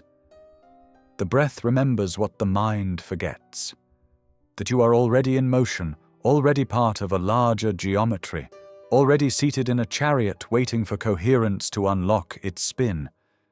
You do not need to create anything. You need to feel what is already moving through you. The breath does not rise to take you away. It descends to root you here, in the body, in the field, in the moment where everything becomes available, the moment you stop resisting it. Most seekers overreach. They try to push energy, manipulate frequencies, activate their light body through force. But the breath teaches a different way. The spiral unfolds only when there is enough space for it to turn. The wheels within wheels ignite not through effort, but through spaciousness. And spaciousness is born through the exhale, through the release, through the sacred pause between what was and what will be. That is the moment the throne room opens, not when you hold your breath to control, but when you let it go to trust. The Merkabah listens for that surrender, that exhale, that return to the rhythm that existed before your story began. In ancient temples, breath was everything. It was the first ritual, the silent prayer, the rhythm that aligned the initiate with the geometry of the divine. You were not permitted to speak the name of God unless your breath was steady. Not because of reverence alone, but because breath was the alignment. The chariot could not spin if the breath was broken, and that still holds true. You can study all the diagrams, recite all the chants, visualize all the sacred shapes, but if your breath is trapped in your chest, the Merkabah remains dormant, because breath is the carrier wave. The throne cannot move without it. When you breathe fully, the body becomes temple, the spine becomes antenna, the heart becomes amplifier. You don't just relax, you re-enter the field. You return to the space where the chariot can find you. This is why breathwork can bring visions, insights, healing. It is not because the breath is magic. It is because breath creates coherence. It creates the internal symmetry required for the light structure to form around you. Not imposed, not imagined, but revealed. So the next time you feel lost, don't ask what mantra to chant or what code to download. Ask how you're breathing. Ask if your ribs are moving like water. Ask if your inhale is rising with grace and your exhale is leaving without resistance. Ask if you are willing to sit still enough to let the breath remember you, because it already knows the way. The breath is not a tool. It is the throne's invitation. It's not what gets you there. It's what shows you that you've never left. There's a lie hidden inside most spiritual striving, the idea that you must become powerful enough to drive the Merkabah, to command the spin, to ascend through intention, mastery, and will. As if you are the pilot, seated above your reality, navigating realms by effort and expertise. But the truth is more humbling and more liberating. You are not the driver. You are the field. You are not seated inside the chariot. You are the atmosphere in which it manifests. The Merkabah does not respond to who you think you are. It aligns with what your field is. Its intelligence does not bow to your ego, your timeline, your vision board. It waits for the frequency of coherence, and only then does it begin to move. You do not steer it. You stabilize it. You do not ride it. You become the environment that invites its appearance. This shift in understanding changes everything. It removes the illusion of control and replaces it with communion. You no longer seek to manipulate the spin. You learn to maintain the resonance that allows the spin to sustain itself. The throne does not require a king. It requires a frequency. The chariot does not wait for instruction. It waits for symmetry. The Merkabah, as a light body, is not something you activate like a switch. It is something that responds when your inner architecture becomes still enough, honest enough, whole enough to mirror the divine geometry it has always carried. Trying to drive the chariot from the ego results in distortion. It may spin, but it will wobble. It may move, but it will fragment.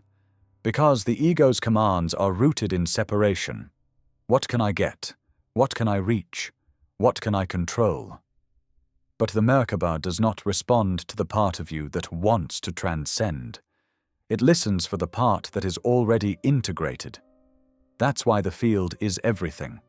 Your thoughts may speak, but your frequency decides. Your words may declare, but your body reveals. And your breath, the ultimate barometer, tells the truth every time. Not whether you are spiritual, but whether you are available for the field to stabilize. You cannot override incoherence. You cannot fake wholeness. You can temporarily mimic the form, visualize the star tetrahedron, imagine the golden light, simulate the upward spiral, but the spin collapses the moment your field contradicts your image. The Merkabah exposes the split. It reveals what's unresolved not to punish, but to bring you back into presence. Because the chariot doesn't want performance, it wants participation, and you participate not through control, but through surrender to the truth of your current state. Becoming the field means becoming transparent. No pretense, no bypass, just presence. It means allowing your body to tell you where you're fragmented. It means letting your emotions guide you back to the parts of yourself that haven't yet rejoined the circle. It means becoming a space where nothing is rejected. Not the pain, not the confusion, not the parts you were told to hide in order to be high vibrational. The field is strongest when it includes everything. That is the paradox of the Merkabah. It is complex and simple, sacred and raw, divine and human. And it only spins clean when you've let go of the idea that you're here to command it. You are not the driver. You are the throne room. You are the resonance chamber, the stabilization point, the harmonic field in which the vehicle emerges. The Merkabah is not asking for your control. It is asking for your integrity. It is not moved by what you say. It is moved by how completely you are inhabiting the body that remembers it. So breathe, feel, soften. Let go of the wheel you were never meant to hold. Become the space where divinity recognizes itself. And the chariot will come, not because you summoned it, but because you remembered what it needed in order to arrive. You were told it was a vehicle, a light ship, a divine craft designed to carry your consciousness across realms, through timelines, into higher densities. But what no one told you, what they couldn't tell you because they hadn't remembered it themselves, is that the Merkabah is not here to take you anywhere.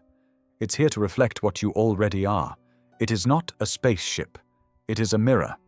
And when it spins, it doesn't show you new worlds. It shows you the state of your own.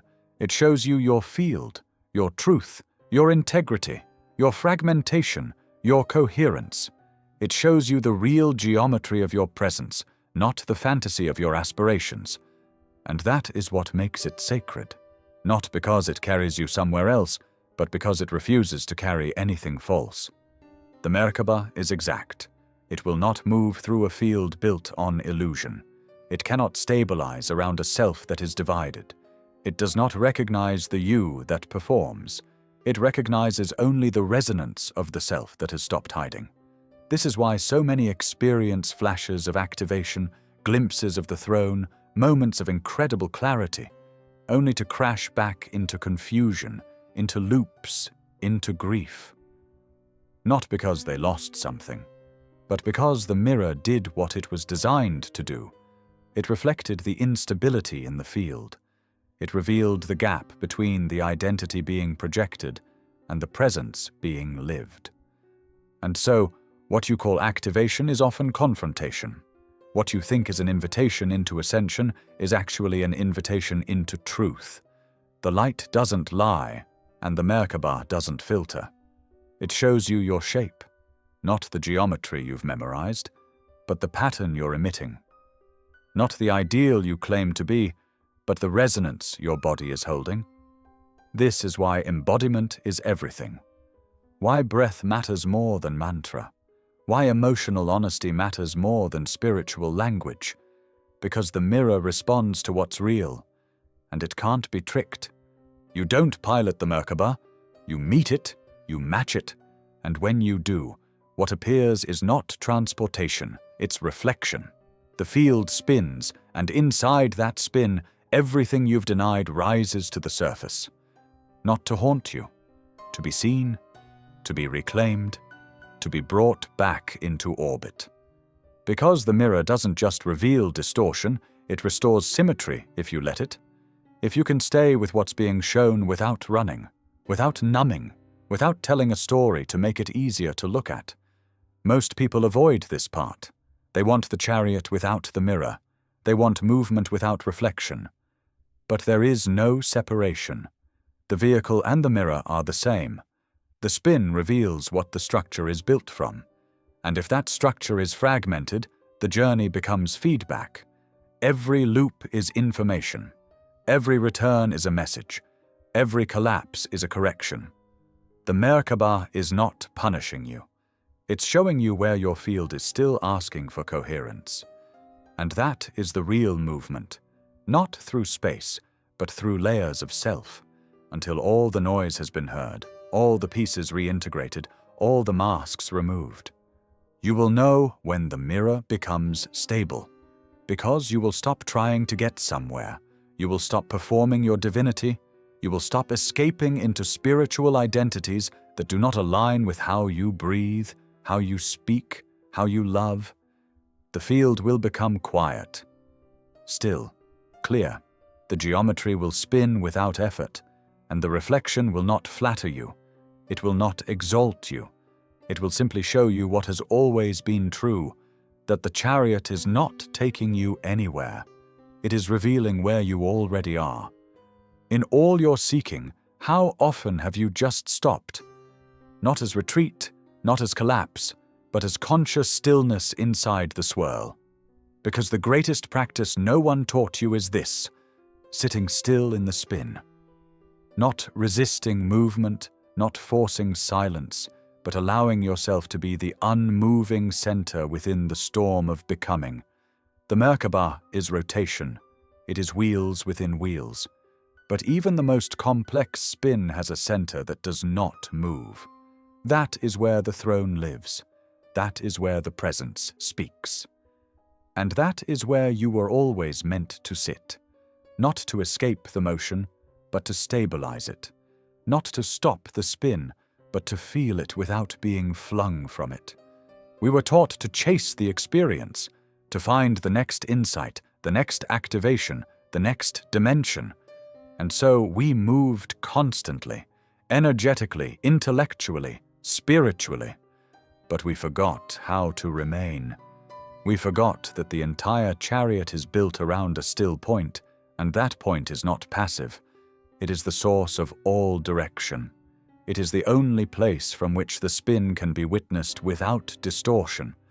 And until you can sit there, fully present, fully feeling, you will not see clearly. You will mistake acceleration for progress, intensity for truth, vision for embodiment. but the Merkabah spins around what is rooted, and the more deeply you can stay, the more clearly you can move. Stillness is not absence of energy, it is energy in perfect balance. It is the meeting place of opposites, the silence that holds the frequencies without collapsing under them. And sitting still in that place is not easy. It requires maturity. It requires the courage to feel everything that rises when there is no distraction. The fear, the doubt, the unresolved questions, the buried grief. These are not obstacles. They are the materials of your temple. They arise because the field is aligning, not because you are failing. And if you can sit still long enough, not as a performance but as a presence, the Merkabah begins to take shape. Not through your effort, but through your willingness to be unmoved in the face of your own becoming. Stillness is a mirror. It shows you what you carry. It reflects the parts of you that still believe they must do more to be worthy. It invites you to put down the tools, the techniques, the titles, and simply breathe. Because until your system learns how to be with itself, the spin will always be distorted. You will always seek escape. And the chariot does not move for the one who runs. It moves for the one who sits, the one who becomes empty enough to be filled, the one who stops commanding and starts receiving. In ancient initiation rites, there was always a moment of absolute stillness. A pause before the movement, a silence before the transformation. Not because nothing was happening, but because everything was being remembered. The field needs time to reorient, to restructure, and you cannot force that timing. You can only wait with it, breathe with it, feel the spin without needing to speed it up. Trust the space that feels like nothing is happening, because that space is where everything is seeded. So sit.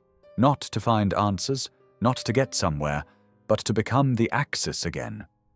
Sit in the middle of your spin and listen. Let the chaos swirl, let the visions rise, let the emotions dance, and know that none of it needs your interference. You do not have to fix the spin, you only have to remember the still point inside it, the place where the chariot lands, the place where the light organizes itself around the one who has finally, quietly, chosen to remain. You were taught to believe that spiraling always means growth. That movement is progress. That if you're spinning, you must be ascending. But not every spiral is sacred. Not every revolution leads you forward. Some spirals loop back into distortion, circle the same wound, repeat the same story under the illusion of awakening. The Merkabah doesn't respond to motion, it responds to alignment, and alignment cannot be faked. You can speak in sacred terms and still be stuck.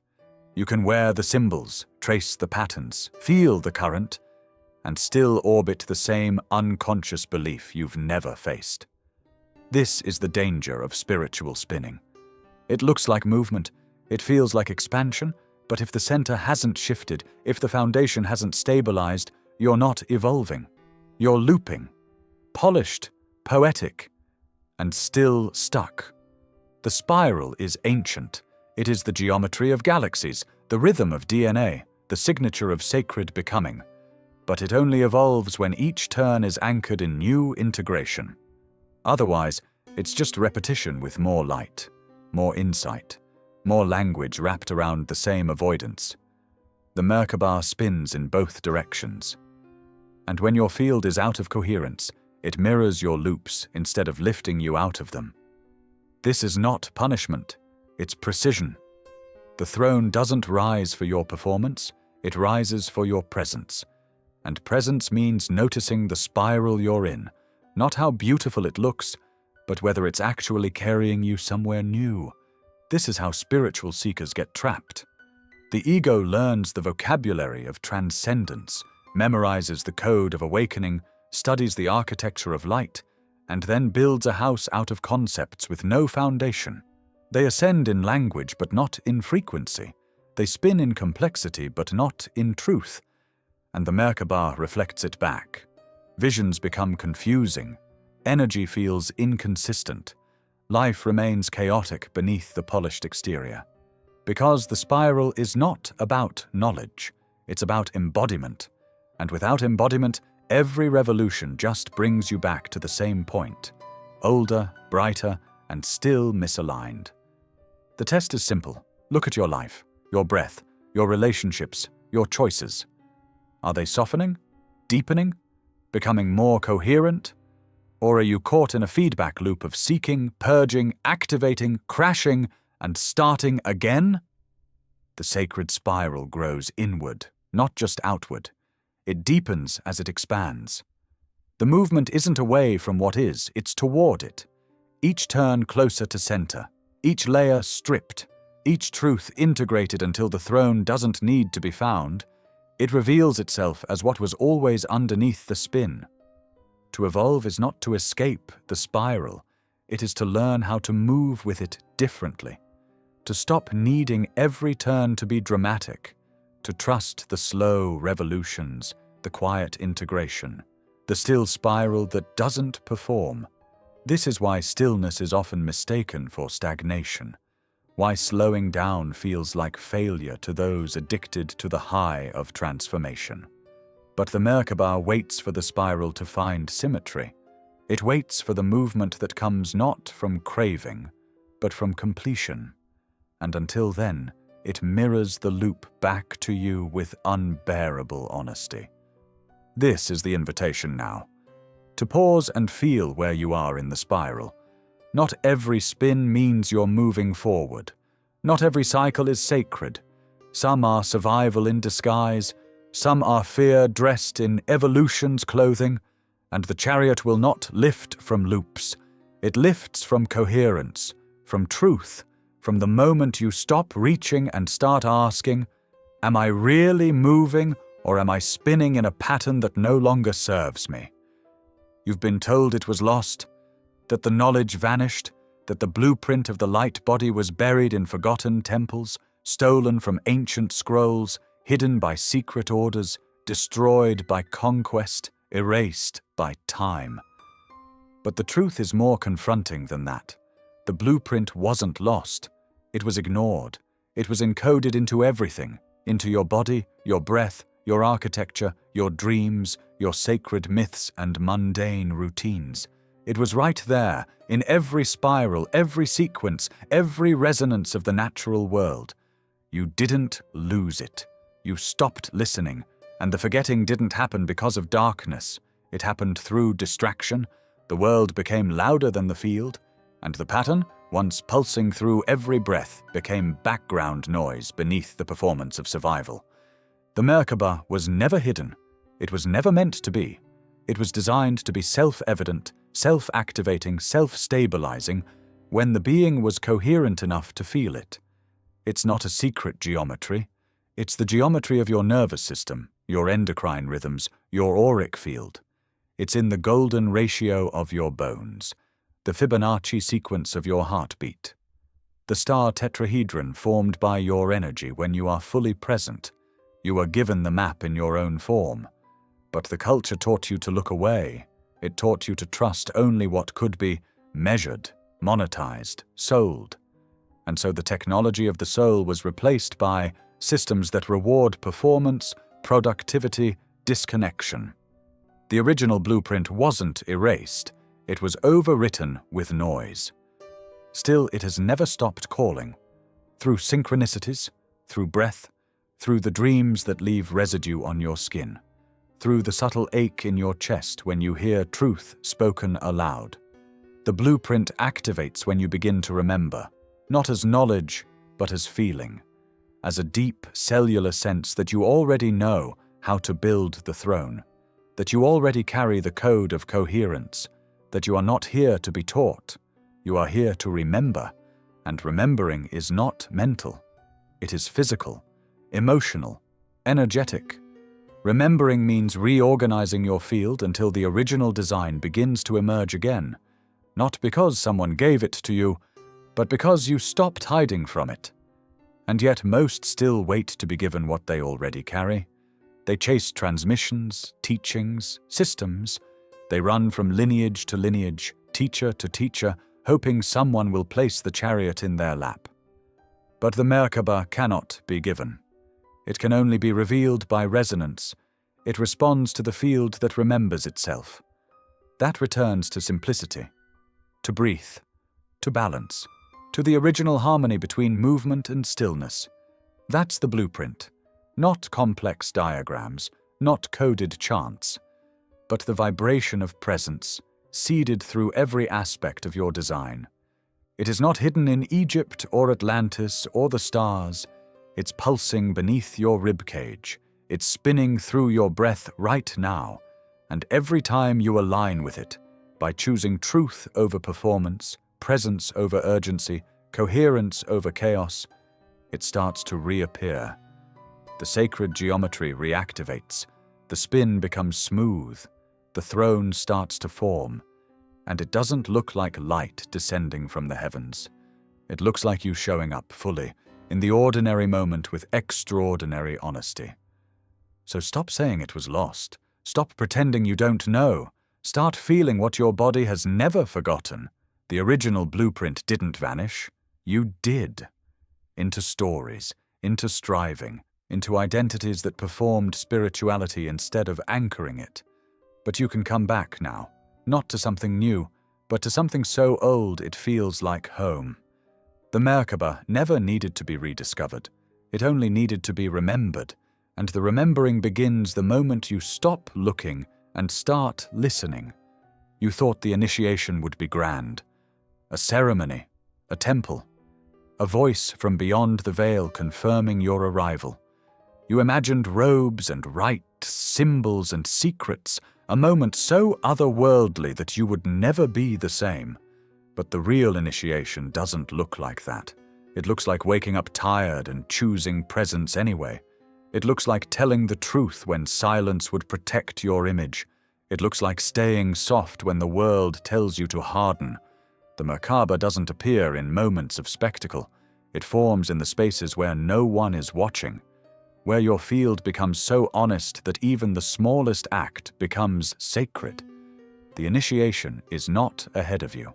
It's here, in the mundane, in the forgotten, in the choice to live like you've already remembered. The old world taught you to separate the sacred from the ordinary, to bow in temples but rush through your own body, to seek spirit in scriptures while ignoring the wisdom of sensation. But the Merkabah sees no such divide. It responds to the totality of your presence, to how you move through a conversation, to how you close a door, to whether your thoughts match your tone when you say, "I'm fine." It watches for symmetry in small things, because that's where the throne forms, not in epiphanies but in alignment, not in fireworks but in frequency. And the everyday is your training ground. Every ordinary moment is an invitation. Will you breathe or brace?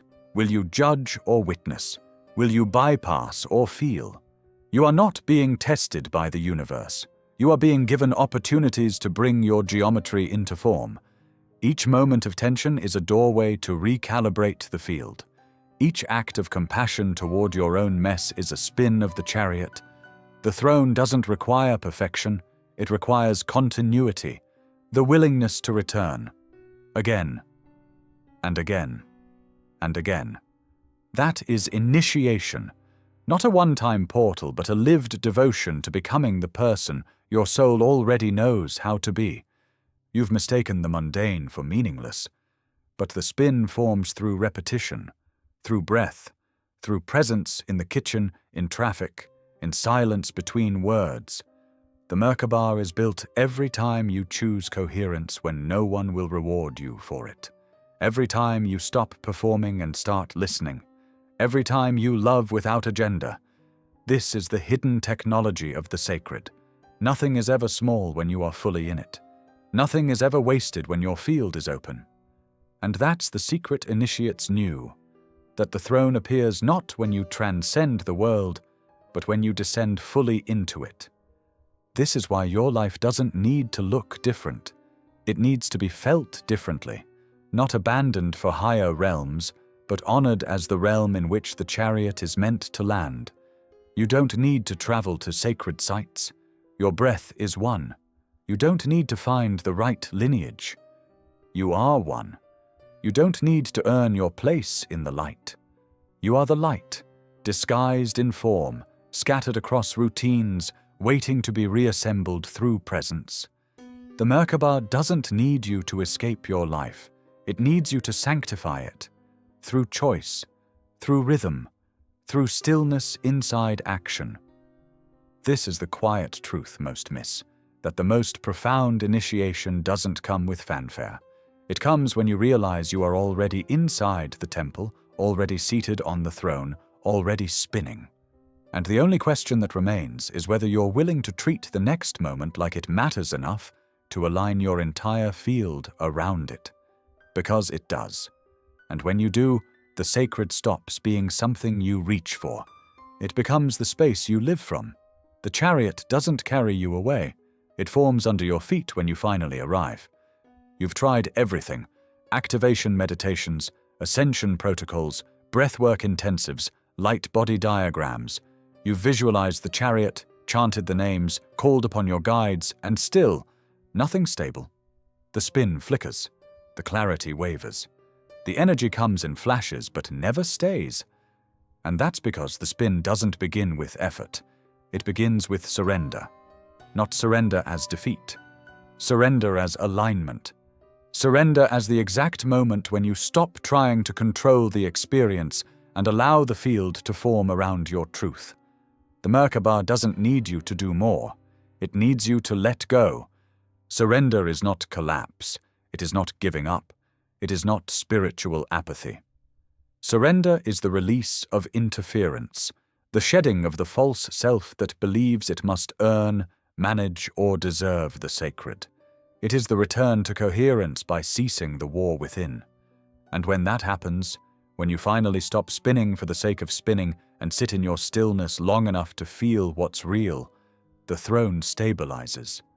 The wheels begin to move. Not because you made them, but because you matched them. Because you stopped asking the field to meet you on your terms and started allowing yourself to meet it as you are, undivided, unperformed, open. The paradox is this: the chariot cannot move while you're trying to make it move. The more you push, the more it resists. Because effort comes from ego, from the belief that you must do to become. But becoming is not built through effort. It unfolds through clarity. And clarity only arrives when you stop grasping. The Merkabah doesn't respond to ambition. It responds to resonance. And resonance is what happens when your frequency stops trying to be something it's not and begins to hum in the tone of your honest embodiment. That's why surrender feels so frightening, because it requires you to stop pretending, to stop narrating, to stop manipulating your inner space. It demands presence without performance, openness without agenda. And most aren't ready for that. They still want to be seen as awakened. They still want to feel like they're ascending. But the field doesn't care about your image. It only registers what's coherent. And when you finally become still enough to notice where you've been controlling, when you feel the fear that drove you to perform spirituality instead of live it, you've already begun to return to the axis. The spin waits for that moment, the breath after the exhale, the space where all of your systems soften. When your nervous system says, "I no longer need to protect against the sacred." When your body says, "I trust what wants to emerge more than I trust what I've been holding together," that is when the wheels begin to turn. Not dramatically, not loudly, but inevitably.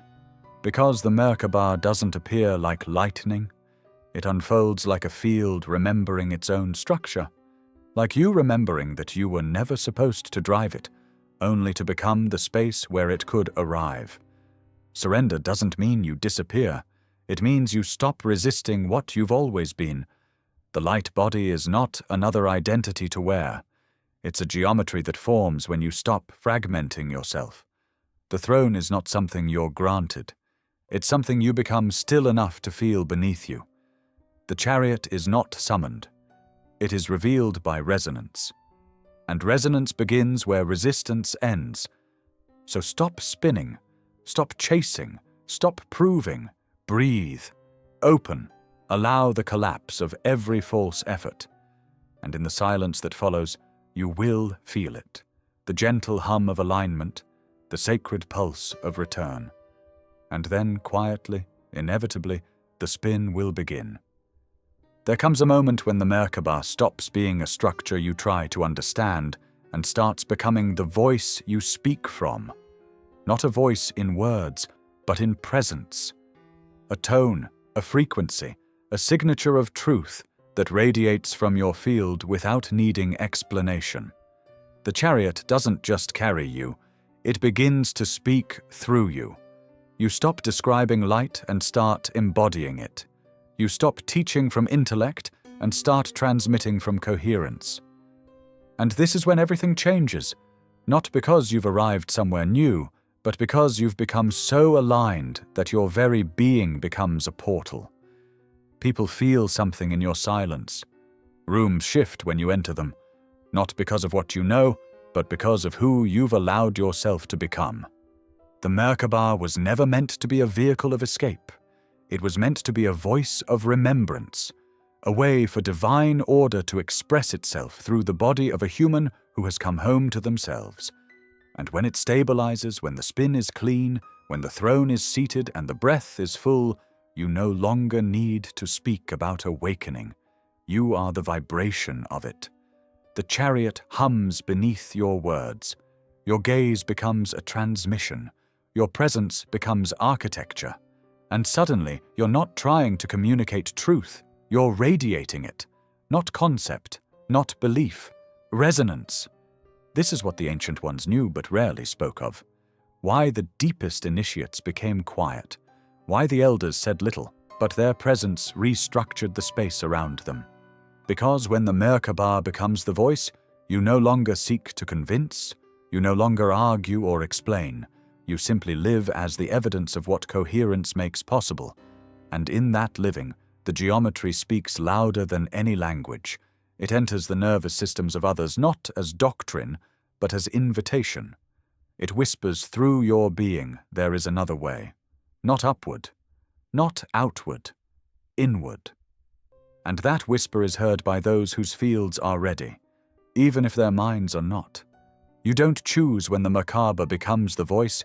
You prepare, you align, you empty. And then, quietly, it begins. You feel the weight of your words shift. The intention behind your actions sharpen. You notice your system doesn't tolerate fragmentation like it used to. You become allergic to inauthenticity, not as judgment, but as resonance no longer matching. Your life becomes a mirror, not because you try to reflect anything, but because the spin of your field is so precise, it can't help but reveal what is real and what is still trying to be. This embodiment is not loud. It doesn't need followers or fanfare. It needs consistency, integrity, reverence. Because when the vehicle becomes the voice, you are no longer practicing spirituality. You are living architecture. You are no longer trying to heal others. You are emitting the signal that allows healing to occur. And it's not personal. It's not about your story or your brand. It's about the field remembering itself through you. You become a transmitter of the throne, a walking frequency of the return, not because you're trying, but because you've stopped resisting the full activation of your original blueprint. And this is the quiet miracle. You realize you were never meant to go somewhere else. You were meant to become someone who could hold the chariot here, on earth, in relationship, in breath, in silence. When the Merkabah becomes the voice, you stop chasing meaning and start sounding like it. You stop praying for ascension and start breathing from embodiment. You stop explaining the mystery and begin vibrating it. And in that vibration, something ancient starts speaking through you, not to prove, not to teach, just to remind the field that the throne is already here. All this time, you thought the goal was to leave, to ascend, to rise above density and dissolve into light. You believed the Merkabah was your escape route, a stairway out of matter, a vehicle to the stars, a chariot to some other world where you'd finally be free. But you were never meant to leave Earth. You came here to anchor it. The Merkabah is not a getaway. It is a dissension device, a delivery system for frequency. A light body built not to flee the physical, but to stabilize the sacred within it. You are not a soul trapped in a body. You are a blueprint encoded into matter so precisely that the entire planet shifts when you remember who you are. You came not to transcend, but to translate, to take the unspoken architecture of higher realms and live it here, in your walk, in your choices, in your breath. The throne doesn't lift you away. It roots you deeper into what's real, and the deeper you go, the more the geometry unfolds. Until the earth isn't something you endure, it becomes the field you activate through. The body isn't a limitation, it's the resonant chamber for your divinity. The Merkabah was always meant to be felt in the body, on the earth, through the breath. Not in retreat, not in abstraction, but in the dirt of your becoming. This is why the final remembering is always a return to slowness, to simplicity, to presence that doesn't seek to prove. You realize the sacred doesn't need to be performed. It needs to be carried. It needs to be lived when no one is watching, felt when the world feels heavy, expressed in the way you hold a boundary, the way you forgive, the way you remain coherent in the face of chaos. The Merkabah spins not to remove you from the world, but to infuse it with a structure of truth so embodied that others remember what is possible simply by standing near you. You are not here to ascend alone. You are here to be a landing pad for light, a throne room walking, a chariot in motion not to escape the matrix, but to realign its structure by becoming the frequency it has forgotten. The earth doesn't need your departure. It needs your embodiment, the breath of the throne inside a human nervous system, the memory of the original pattern held in a heart that still breaks, and a body that still aches, and a soul that still sings anyway. You are the technology. You are the temple. You are the forgotten structure waking back up to itself. And so the spin becomes quiet, not because it has stopped, but because you no longer need to chase it. You have become the still point, the axis, the one who remains when all else turns, not to control, not to escape, but to anchor. You sit now not as a seeker, but as a stabilizer.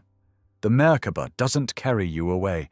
It descends into you, and through you, into earth, into the trees, into the cities, into the bloodstream of this moment. You are the landing point of a frequency that was never lost, only waiting for someone to be still enough, soft enough, real enough to receive it. So no, you were never supposed to leave. You were supposed to become the throne. And you have. And now the sacred doesn't spin above you. It breathes from within you. And earth, long waiting, finally exhales, because someone remembered, someone stayed, someone made space for the chariot not to fly, but to land.